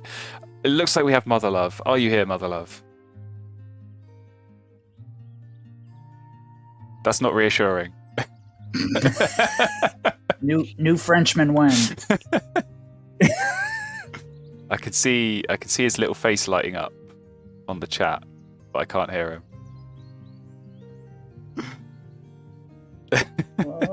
Most anticlimactic entrance ever. Yeah. It's a good thing we didn't bust out the fog machine and all that other stuff. Get the intro music going. Yeah. Yeah. Oh, Davim in the organizer nest has just invented a new. This must be the German edition, the Nurhacht. Hello. Here he is. There we go, Motherlove. When I had the stream on and I was on Discord, and I swear sound was coming from everywhere. Like I had some in my headphones, some from the speaker, some. It's like the stuff of nightmares. Nice. Yeah, it was a mess. Good. Well, glad to have you here, and thank you, of course, Gru, for joining me on Game 2. Yeah. Have fun. As Good luck. always. Have fun. Good luck. Have fun. Thank you very much. All right. Man, what a game! What a game! What a series they've been having, to be honest. Yeah, I mean that first game on the points difference on the food tiebreaker, that was pretty intense. But yeah, strong Game 2, and yeah, of course we want to see the deciding Game 3. So I think we are ready to go. And as I said, Tay is going to be going first in this one. He'll be hoping for as strong a start in this third game as he had in Game 2. So let's see, what is it going to be? The suspense. Come on, Tay. Show us your hand, please. There we go. Ooh. Okay, cool. I'm set up. What's You up? are set up. You've got everything just in I have time. the chat open at the same time. Excellent. Yeah, chat has been very active. It's been very nice to see. Is that a kill day? Oh, that is a kill day. I hadn't even seen that. I was too busy. Do you know what? I was too busy looking at that loggerhead shrike. So even to look at the kill day. No, I thought Mallard pretty good card. And then, wait a minute. Wait a minute. Look at the tray. See what's there first. Yeah, that's a no-brainer. Interesting. The Treecreeper as well. I was just thinking that is that. Are we going to see some good Treecreeper action here? Obviously with a kill deer. Some tree creeping along the way. Yeah, that feels like it could work out very nicely for Tay. Yeah. I mean, it's a lot of the problem is that it's still restricted to round 2, so you're a bit stuck for round 1. Yep. But it's a lot of X spaces, and then you can play birds easy. It's a combo that goes very well together. Absolutely. Yeah, I think as well. You know, you look at maybe ahead to that last end of round. It's going to be good, but yeah, just filling up, especially with the ecologist. You still keep Mallard though. Yeah. Well, that was going to be my next question. Is you think about round 1. Okay, turn 1, you grab Killdeer. You've probably got food to play the Treecreeper, and then what do? Like, do you spend the rest of the round laying eggs, getting food, playing the Warbler, making sure you have food for the Killdeer? Like, is that going to work, or do you need the Mallard to kind of get you those extra cards that maybe you're going to look to play alongside some of these other birds? Treecreeper is throwing eggs away. It's eggs. Goldcrest would definitely be better. So that is the one where you check the cards. But yeah, you don't need any other food other than worm and seed. Right. All your birds all eat the same stuff. So. Yep. So you can afford to keep the extra card, even if it just means you're going to throw it. Because I guess what Tay could do here is you play the Treecreeper, you lay eggs, and then you go for food. You chuck the mallards. You take the worm and the seed that's in the feeder, and then use that to play the Warbler straight away. So that feels like a pretty nice start to the forest. And even then, you have 2-foot forest, so you don't even need to activate the Treecreeper again this round. Yeah, exactly. Yeah, I think that sets you up pretty nicely. and go from there. But I was going to say we're going to have a five card start there, but I think that's probably What just. was that bug last time where someone was activating the vulture from their own kills? Oh It's yeah. like, keep the owl and the vulture. That's a full engine. Yeah, I have seen people reporting that bug. So yeah, well, I mean, owl, vulture, and magpie. If you're gonna activate your own pink powers, Yeah.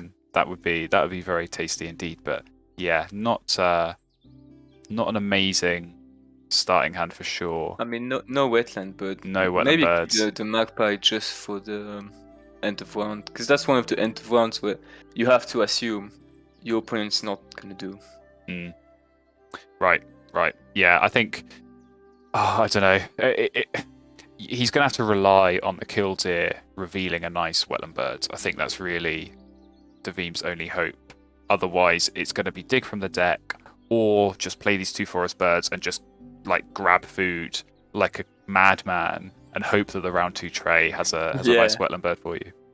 Take killdeer and then Franklin's girl shows up.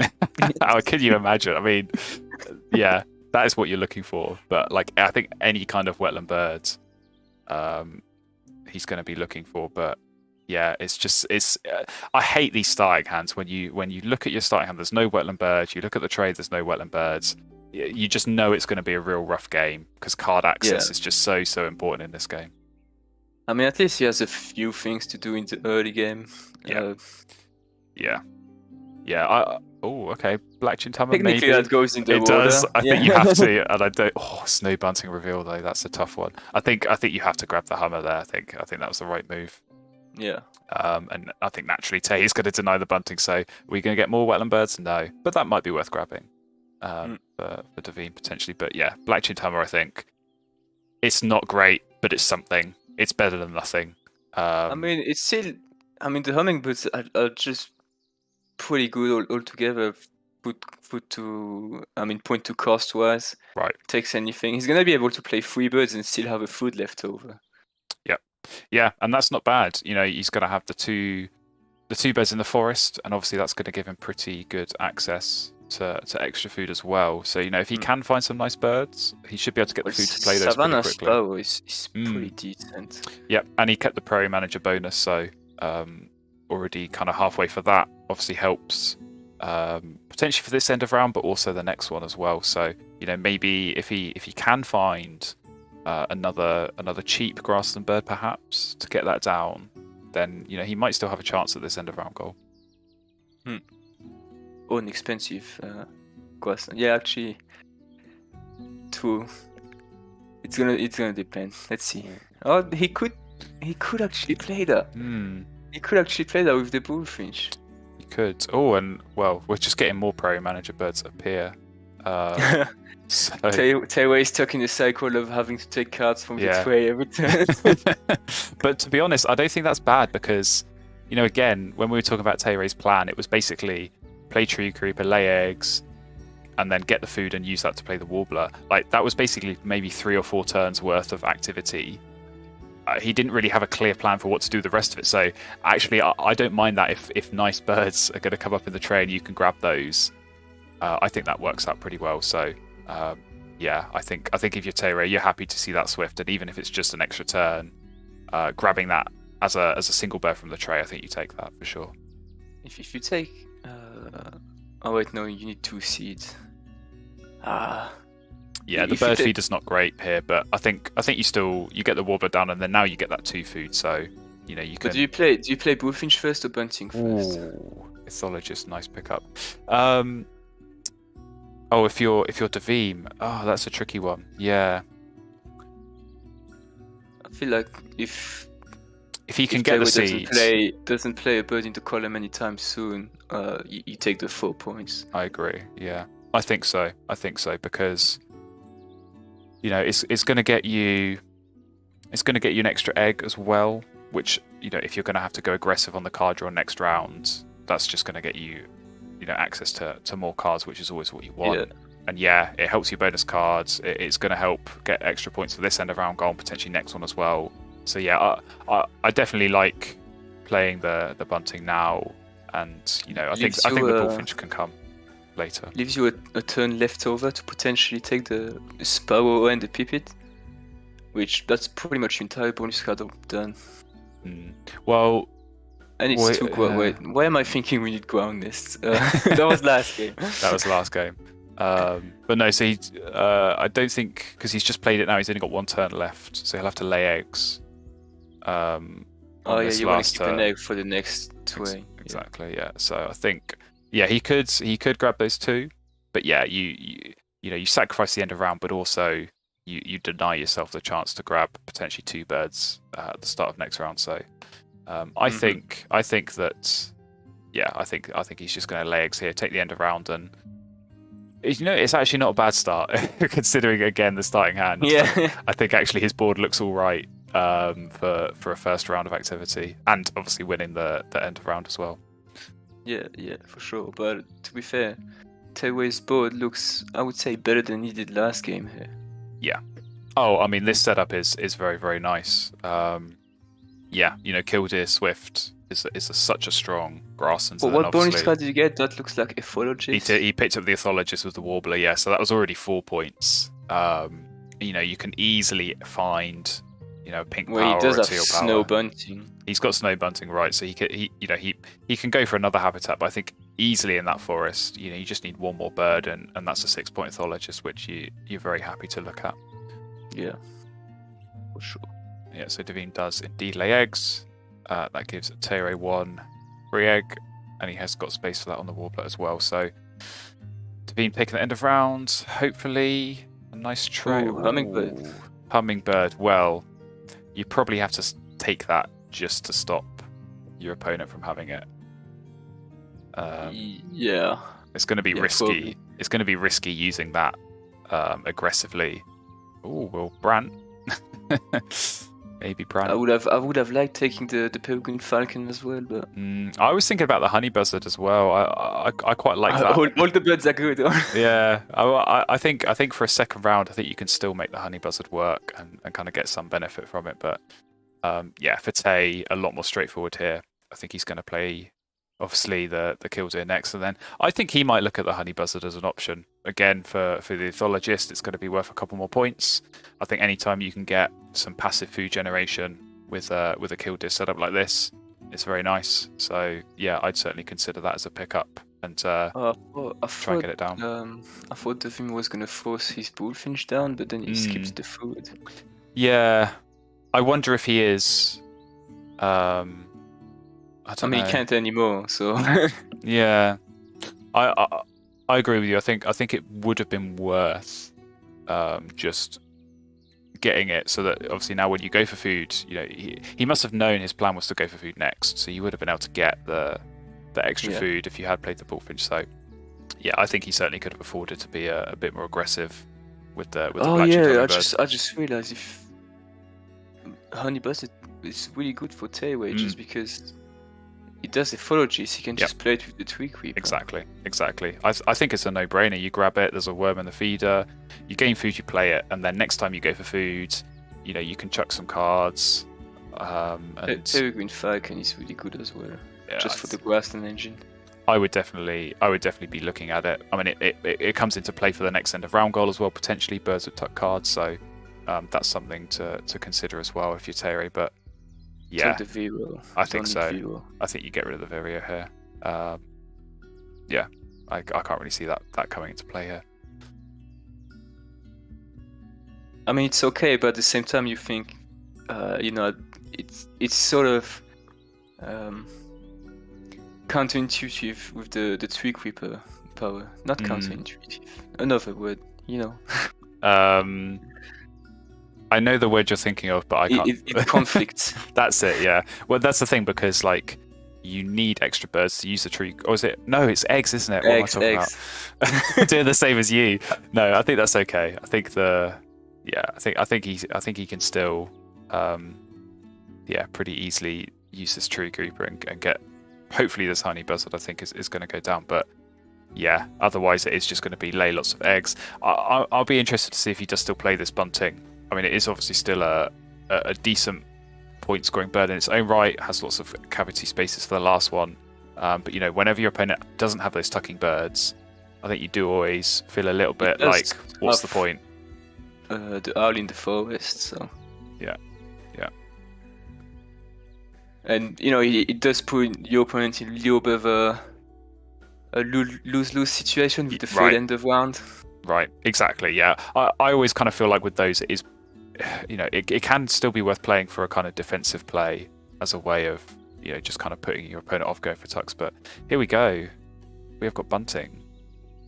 I know you don't Yeah. like it, but I think this is good for Tay if you can grab that.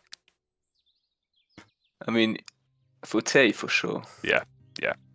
I think so. Go on, Tay. Go Take on, it. do it. You know you want to. I Do will it. skip tucking Vero for possible forest double play for 3 cherries. I mean, the thing is,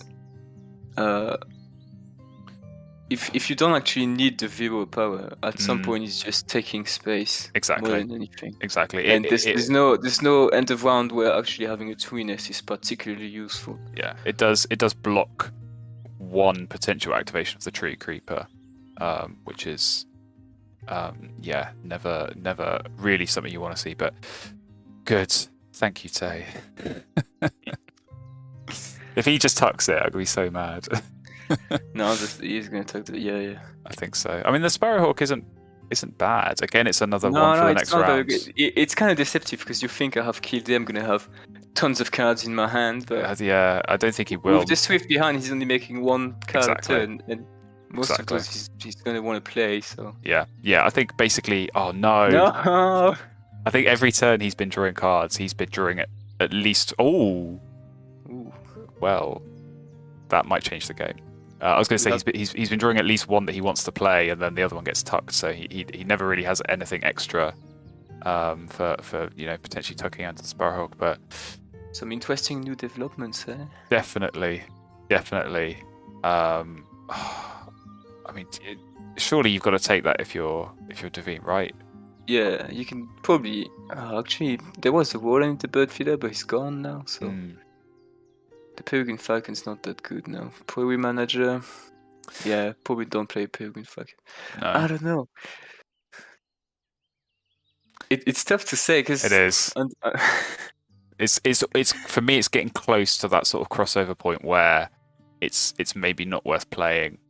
He's got a few cards in his hand, but they're not amazing cards that are necessarily gonna set himself up for the rest of the game. He's definitely gonna need to draw cards at least a few turns more, right? So if you do have the gull, obviously that's going to save you those turns. It works quite well with the bunting because you're not going to run out of egg space quite as easily if you're discarding every turn. and so- you can relocate eggs.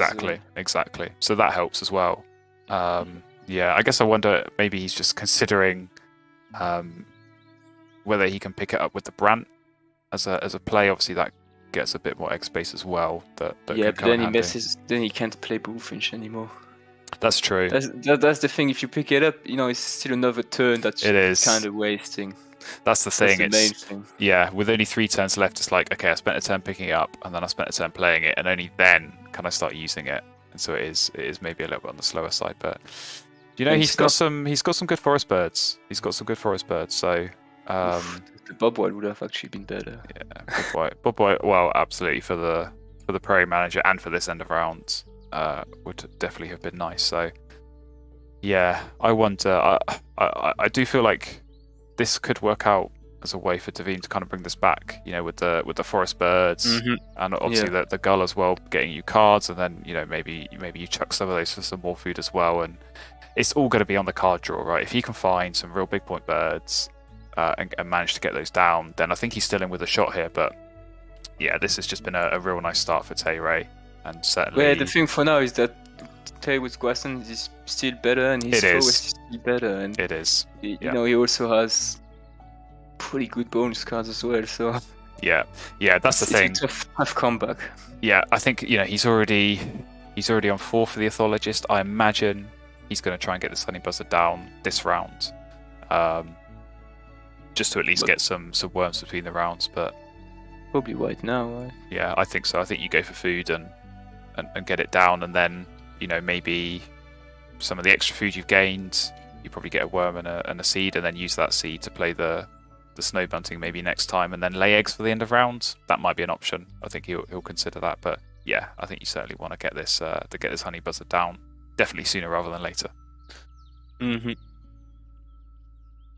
Yeah, and bunting sort of it just kind of restricts how many ways your opponent can make points. Yeah, I think it's always better to play it earlier than later. Yeah, and kind of like you said, it does help for that next end of round, because even if your opponent finds a tucking bird and is able to play it and get a tuck off it, you're also going to get one. So it kind of brings you back into play there, helps with the final end of round goal. Yeah, I think it's still a bird that I think Tay can look at playing. But yeah, for Davim, pretty straightforward. Get the gull down, and I think he might potentially be able to compete for this end of round, unless Tay does play the bunting, which yeah, I think that makes sense.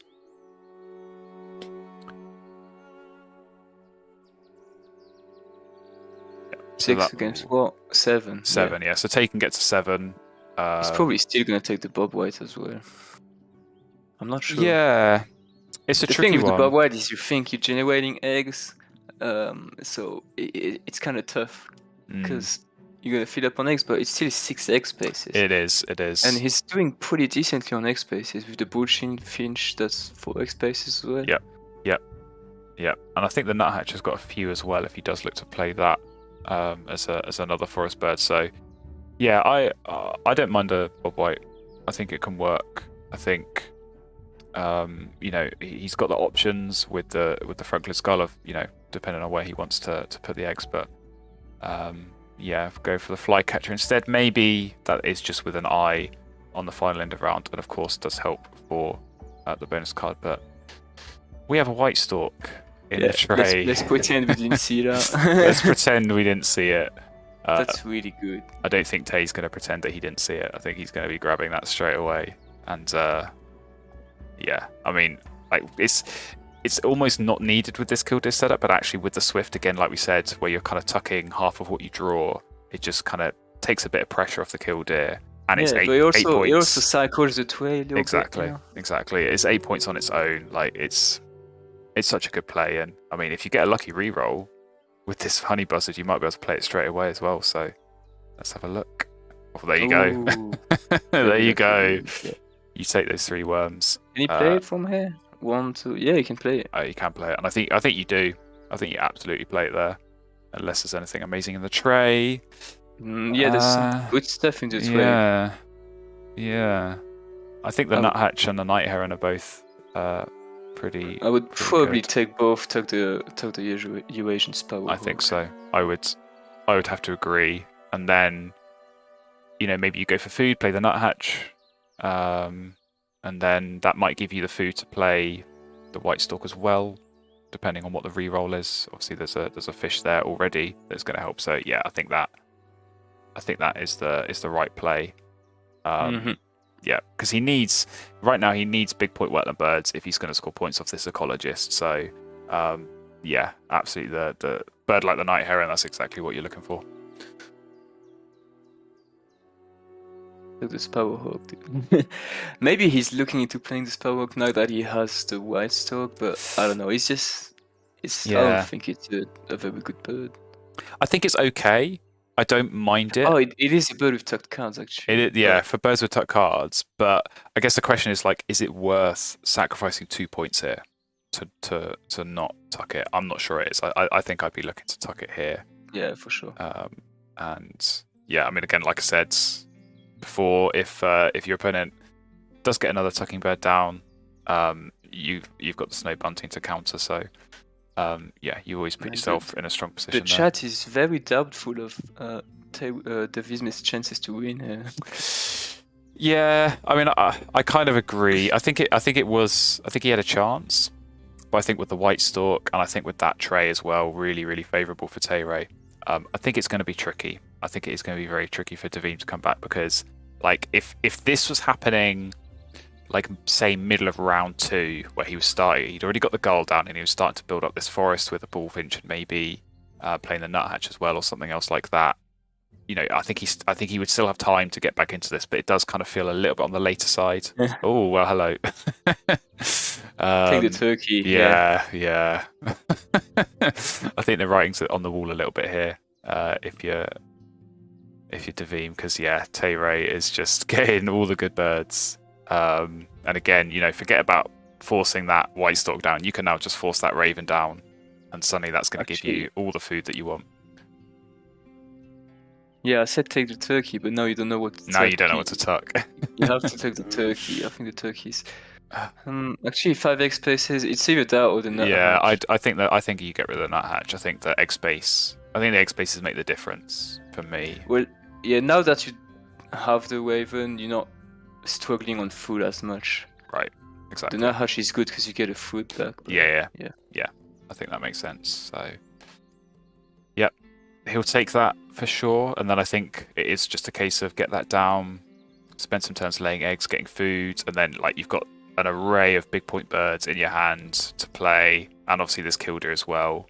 That is gonna. Yeah, he's sorted now. He's gonna get some extra cards. So I think Davim there skipped the Bard Owl, so I think that's again with an eye on this end of round. So definitely, some heads up play there to kind of pay attention to that. So is it going to be turkey in the forest? Is that what I don't even think Tayray could have afforded to tuck.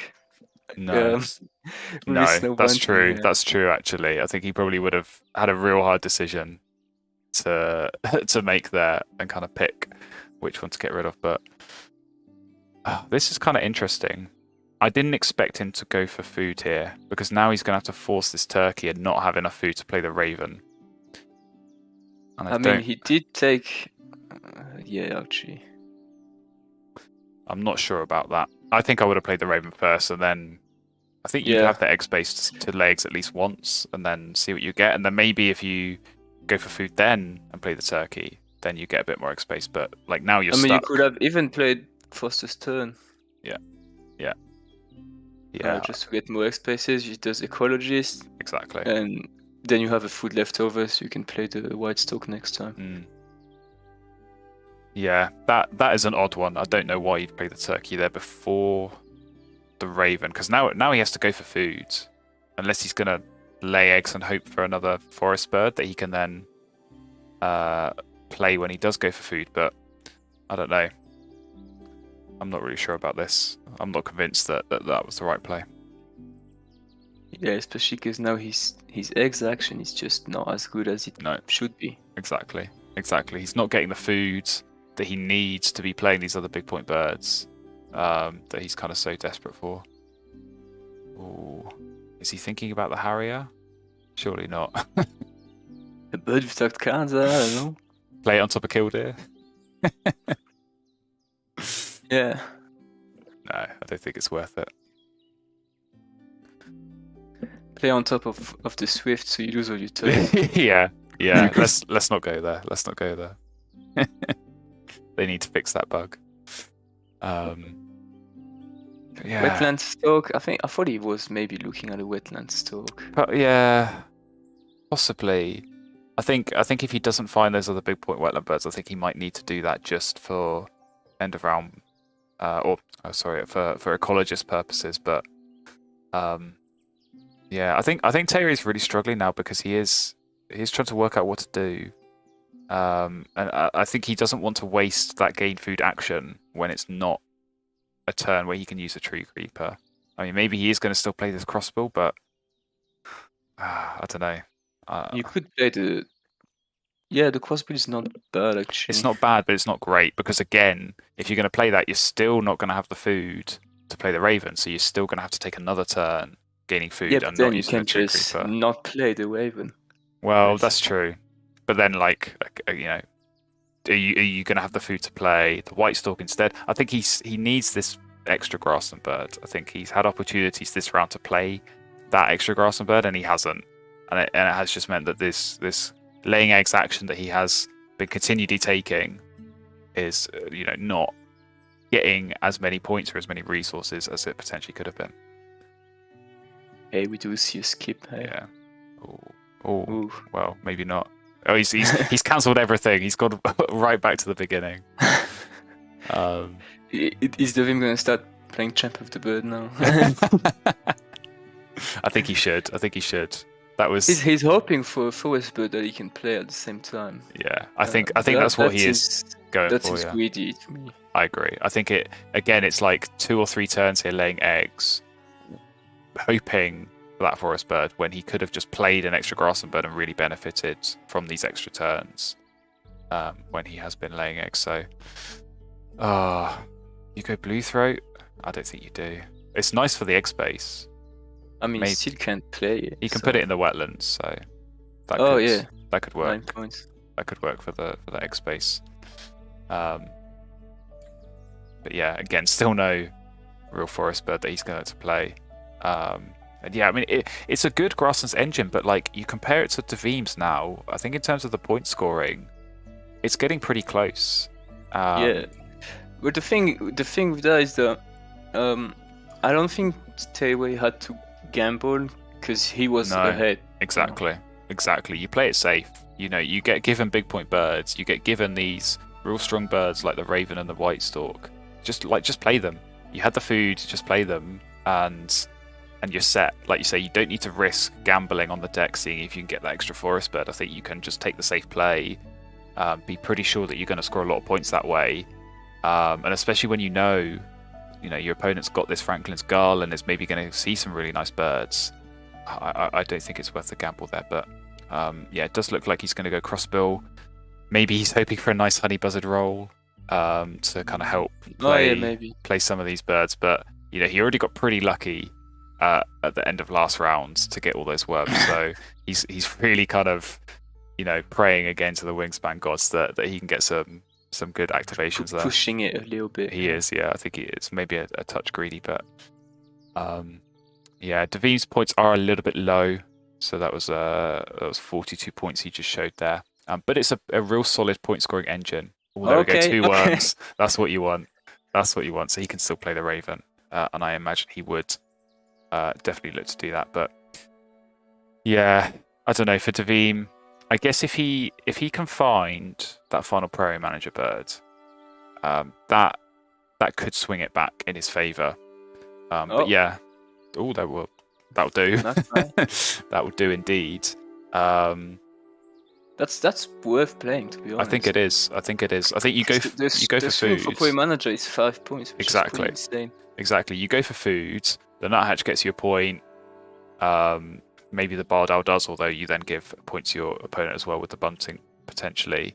But you might get some extra food. That's going to get turned into eggs anyway after you play the Magpie legs a few times. So that I think he's going to have to do some calculations again and kind of work out if that is worth playing.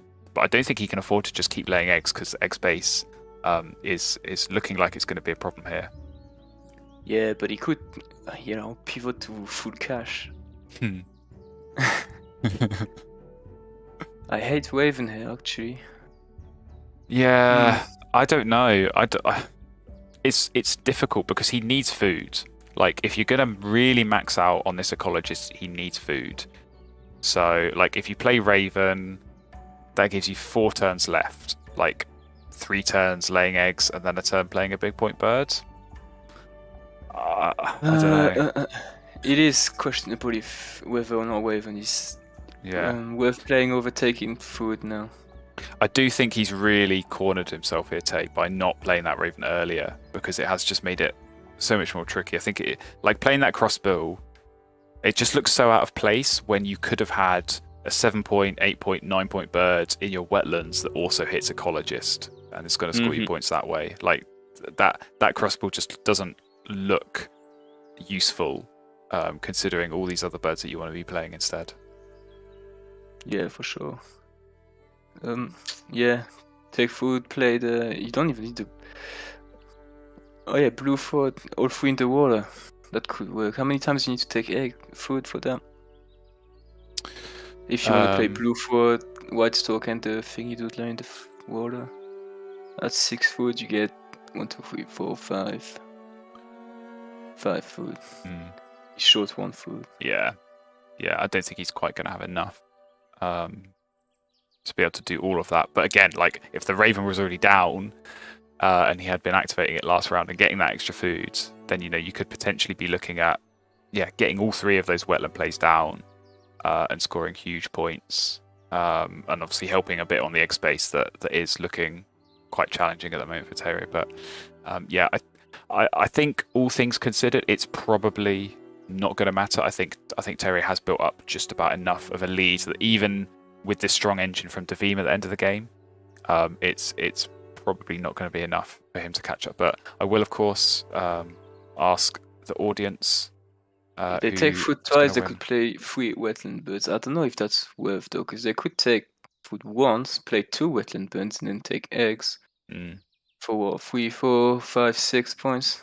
That's the thing. Like, laying eggs is still a strong action, and if they have got extra birds that they don't have the turns to play, you don't need to use killed in. You can just tuck that under the swift and still get points that way. So we'll see who the viewers think is going to win. I'll ask you as well, motherlove, who do you think is going to win? Probably Tayray.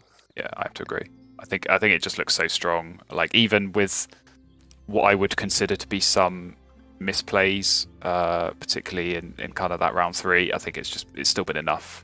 He's still kind of had enough. Just the huge advantage, obviously, with that kill deer down early. I think this has been a good showcase for the Treecreeper, to be honest. For sure. I'm pretty happy we saw that. Yeah. It's not often you get to see that really maximized to this kind of level. So that has been good to see. But maybe some of the other birds that we might have wanted to see played a little bit earlier that we haven't. But it's still a strong end game. So obviously all that food that he's managed to grab. That's the point in the game where I like to look at my score every time I do something. Because you look at your score, then you play the Black Crown Knight Hero, and you already have an 11-point increase. Exactly. On the score. Yeah. When you get those huge jumps in points each time, like you say, it is very satisfying. So of course he'll be able to do it again here. I imagine it is going to be the White Stork. Yeah. That is going to go down. Looking at the blue fort just for the egg spaces. Because he's gonna. Yeah. You think of what I'm thinking. You could play the blue threat and then activate it once, right? And use the worm to play the White Stork last turn. Because you have enough egg spaces to take eggs twice here for 5 eggs every time. That's 10. I don't think he does. Especially if he's going to get some free ones from this bunting. Yeah, so blue throat is probably better. I think you go Grassland's blue throat. You use it to get a worm and then play the White Stork. Yeah. That feels like the most efficient route. Ooh, but then you don't even miss attack. Yeah. I think he has missed a bit of a trick there, but because I don't think he has got the egg space here. I think especially. I guess I think it does look like Davim is maybe done with his egg leg for now, but yeah, I think even so, Tay, they've got this extra food to discard. That's already 8 eggs over those 2 turns, and then a couple more from the Swift. Although if he is going to use Killdeer once, he might be okay. I mean, Tayray is in another tricky position here. It's weird. It's weird how he's managed to force himself from a very very comfortable position into a very tricky one where decision making is difficult. It is a bit unusual, but like I say, probably still enough to get him over the line. It does look like our viewers agree as well. Currently 7 votes out of 7 going Tayray's way. So I do feel like that is probably how this game is going to go indeed. I haven't really been looking what Davim is doing, but he's kind of full here. Oh, we got the perfect Treecreeper partner here. Yes. Bit late, but would have been nice to get that earlier. But I think Davim, he spent a few turns laying eggs until he was kind of completely maxed out, and then he went for food, and then I'm assuming he is going to play this magpie, but yeah, I feel like if that was his plan, he should have gone for the food earlier, played the magpie, and then had the extra food to chuck, because he is going to have extra egg space here. So I think there were a few points potentially. Well, it's 1 point. He missed 1 point. Yeah. I think he could have definitely got one extra, but Oh yeah, because he was fishing for a bird, didn't he? Yeah. He would have played That's Magpie. true. He could have had the points for the food and That's true. the points for the eggs he threw away. But again, I think if you're behind, kind of fish. Yeah, exactly. You take that gamble. You see, like maybe he finds Eastern Imperial Like Eagle, that- right? That would be a joke if Tayray did it. But if you know, if you're behind, you have to hope exactly. for something. If you're behind, you gamble. You see what you get, and you hope for the best. So Eastern Imperial Eagle would have been mad. absolutely, yeah, that could potentially have been the only bird to save him in that position. But yeah, there we go. We have the final end of round activations. Oh, and Davim, come on, Davim. I thought I taught you better than this, than to just skip the score. But there we go. It is, I think, as expected, a pretty comfortable win. In the I mean, end for Davim Tayray. did have a rough time those last two games, all things Yes, considered. I think so. Like you kind of look at the starting hands and the kind of the way that the first rounds played out, much more favourable for sure for Tayray in those Especially games. because he couldn't really, he couldn't even really snatch a few end of rounds. And Yeah. everything. Yeah. That's the thing when you're kind of up against it. Like I always say, you look for end of rounds. Immediately Oh, quit, Davim's gone. You look for end of rounds, and you look Davim's for going to bed. bonus cards. Yeah, I think Davim is going for bed, but yeah, we have lost Davim, but we might be able to get Tayray back on just for a little bit of a debrief. So yeah, Tayray, if you are there, of course, well done on the win. Thank you. Two very nice games 2 and 3 that I think maybe Davim didn't find quite as nice as you did. Yeah. Yeah. I mean, I was quite frustrated after the first game. Yeah. And I'll bet. I guess the game kind of turned around. I mean, I was still quite happy that, the second game with the swift start, and then the third game with the Treecreeper. Yeah. Something different. Right. Yeah, I was saying that to Motherlove. Like it was nice to see the Treecreeper used like to a lot of potential. Right, early game you got the Warbler down, being able to get the Honey Buzzer down, then obviously the Turkey and the Crossbill for the points and the egg space at the end. Yeah, it's nice to see that kind of bird used. And again, like you say, the game 2 where you had the very swift, that felt very nice and very natural as well to kind of get that set up with obviously all those extra cards you're getting in the grass. And so yeah, well played. Obviously, the best moment of the game is when I tuck the bunting. No. Just putting it out there. How dare you? No hesitation. There's a short bit in the commentary here where Flan actually muted himself. If you look, that was such a great moment. Even if I lost the game because of that, it was well worth it. you also tucked the puffin. Yeah, what was that all about? It was a tempo thing, like That's what I was thinking as well. Like egg spot, like I would just like running off egg spot. The puffin is not gonna help, and then but I feel could like have make it work. Yeah, it could have been a 25-point bird in his hand, and he's like, I lose a little bit of tempo. I don't know. You're gonna have to explain that one to Yord when he finds out about this. So. All right. I agree with the play, by the way. I'm just. Sometimes you have to make a tough decision. Yeah. Thank you, Motherlove. Sometimes you do have to make tough decisions, but right. There you go. You need the power to do what's right. You should do politics, Tayray. I shouldn't be here for too long. I know it's very. It is kind of tough game for Davim. I think he played very well overall. So. Yeah, he had some real tough starting hands. Definitely games 2 and 3. So I think if you do watch these back, you'll be able to kind of appreciate a bit of the struggle that he did go through. But I didn't see what he did at the end of game 2. Did he actually end up playing the Falcon? The Heron. He played the Heron on its own. He played the Heron to meet the bonus cards. Oh really? Yeah. I think. Gonna have to watch this back. I think food plus Heron and Falcon was. I think it might have been better.